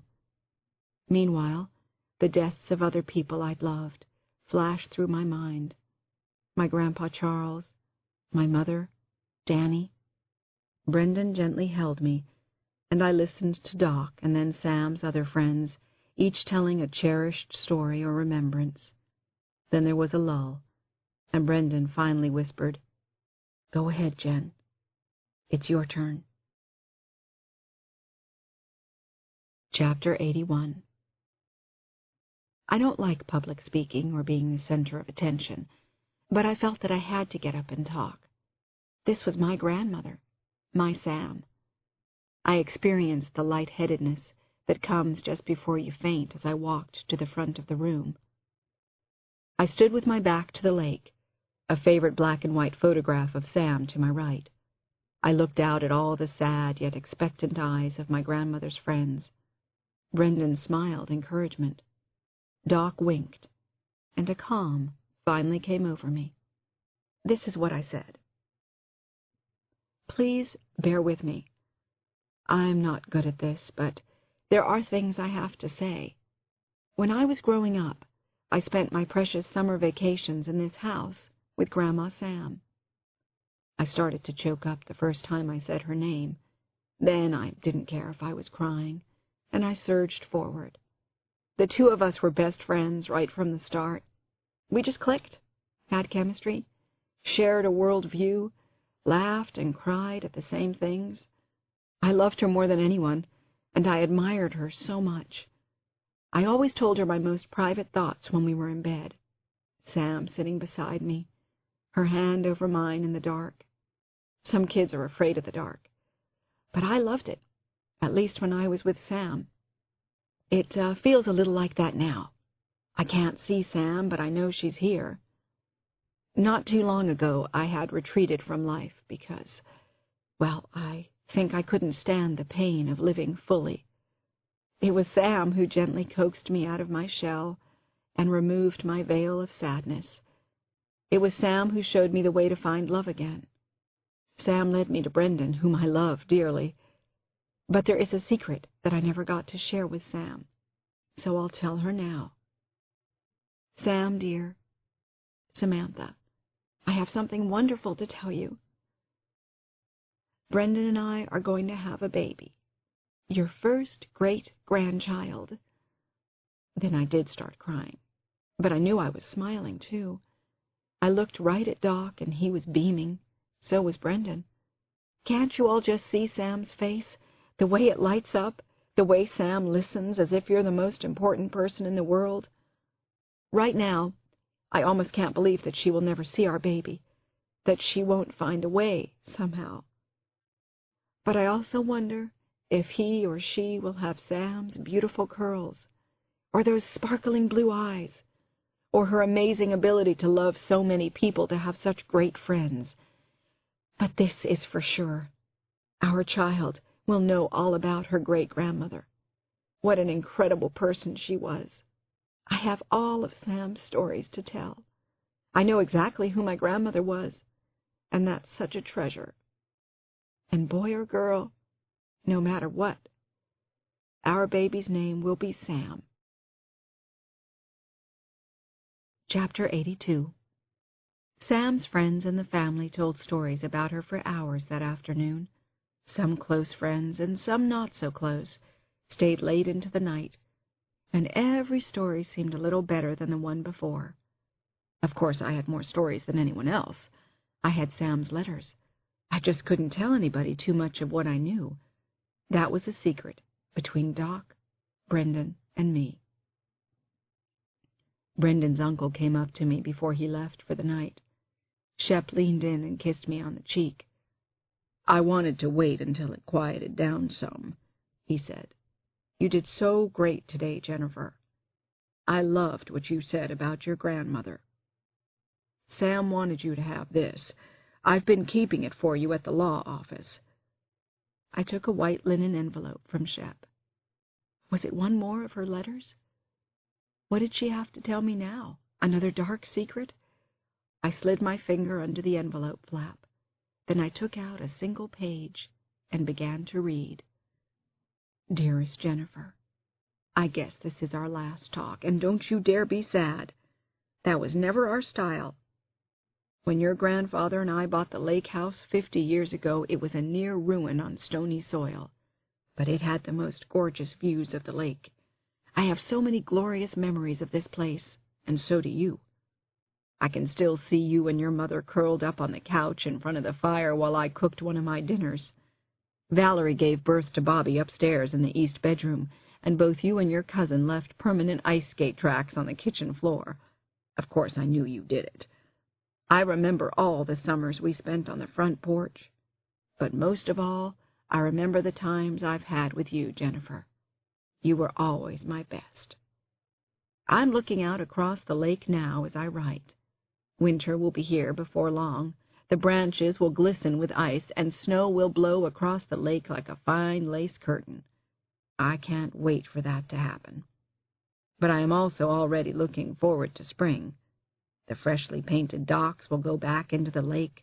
The garden will shake off the snow, and the perennials will reemerge. And what I'm thinking is that the word perennial is a misnomer. Long-lived might be more correct, because perennials don't live forever, not even sassy ones like me. This is why I'm preparing for the future today. Of course, I'm taking care of everyone I love, but I have a special gift for you. Actually, it's inside the envelope with this letter. Use it well. I know you will. Jennifer, my heart is full, and my life has been too. That's a great thing. I have my Doc, I have you, and you have Brendan. I couldn't be any happier. What more could anyone ask for? All my love. And remember, you are my best friend. You are my best. Sam." A small weight shifted inside the envelope, which sent it floating from my hand. I bent to retrieve the envelope, and a brass key tied to a round cardboard tag with a frayed red string slid out. I picked up the key and looked at the tag. On one side, Sam had written, 23 Knollwood Road. The house is yours now, Jennifer. On the other side was a short inscription. I looked at what Sam had written. Her last words to me, ever. Love never dies. Epilogue. Pictures for Sam. Chapter 83. Brendan and I arrange ourselves on the couch in front of the handy-dandy, state-of-the-art Sony video camera, which is set up and ready for our very first home movie. We're in our new Chicago apartment, with its view of Lake Michigan, and we're as excited as can be. This is an important moment in our lives. Seminal stuff. At least we seem to think so. "You ready?" "Okay, I'll turn it on," Brendan says, then jumps up and switches on the video camera. He is full of life these days. In remission. Like the rest of us, right? "You start, Jen," he says. "You're never at a loss for words." "Hello, Samantha," I say, and grin like a fool, and finger wave to the camera. It's Mommy, when she was 35, and not afraid to tell her age. Brendan is leaning in beside me. "And I'm your proud, very happy dad, as of 14 days and about 11 hours. We love you very, very much, sweetheart. And a couple of times a year, maybe more than a couple, Brendan says. See, your mom and dad are frustrated actors. Obviously, we're windbags, too. I say, we're going to film ourselves and try to give you an idea of who we are, what we're like, what we're thinking about, and, of course, how much we love you. I look at Brendan, and he picks up the thread, which we have semi-rehearsed, so that when you get old and infirm like the two of us, or me anyway, you'll be able to look at these tapes and know who we are. Is that cool? And how silly we were, but also how much we treasure having you as our daughter. Right now you're sleeping, and you're a very, very good sleeper. Brendan starts to clap, and also lets Sam see his movie star smile. Hooray! Good going, Samantha! Keep it up! You go, girl! Way to sleep! I say, Samantha, you have the most beautiful blue eyes, a breathtaking smile like your dad, and neither of us can get enough of you. You're also bald as a cue ball, but Mama dresses you in pink, so we know you're a girly girl. Brendan teases, but sweetly, as is his way. Here's an interesting tidbit, I say. When you were born, at the moment you appeared in the world, you looked around like a curious little bird peeking out for the first time from its nest. You looked right at me, checked me out, and then you looked at your dad, checked him out, and then you smiled gloriously at both of us. Now, supposedly, according to the doctor in the house, you couldn't possibly see us yet, but we don't believe that. I'm the doctor, and I don't believe it, says Brendan.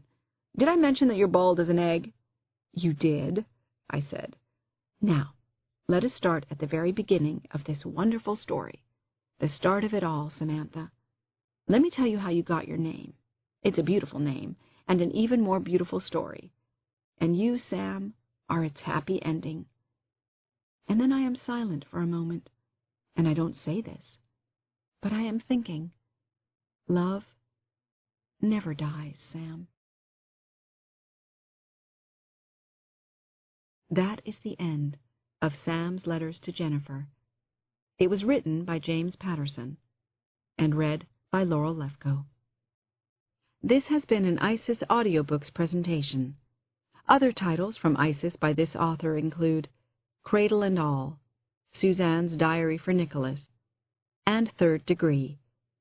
For further details of our extensive catalog of audiobooks on cassette and CD, please call our free phone number 0800-731-5637.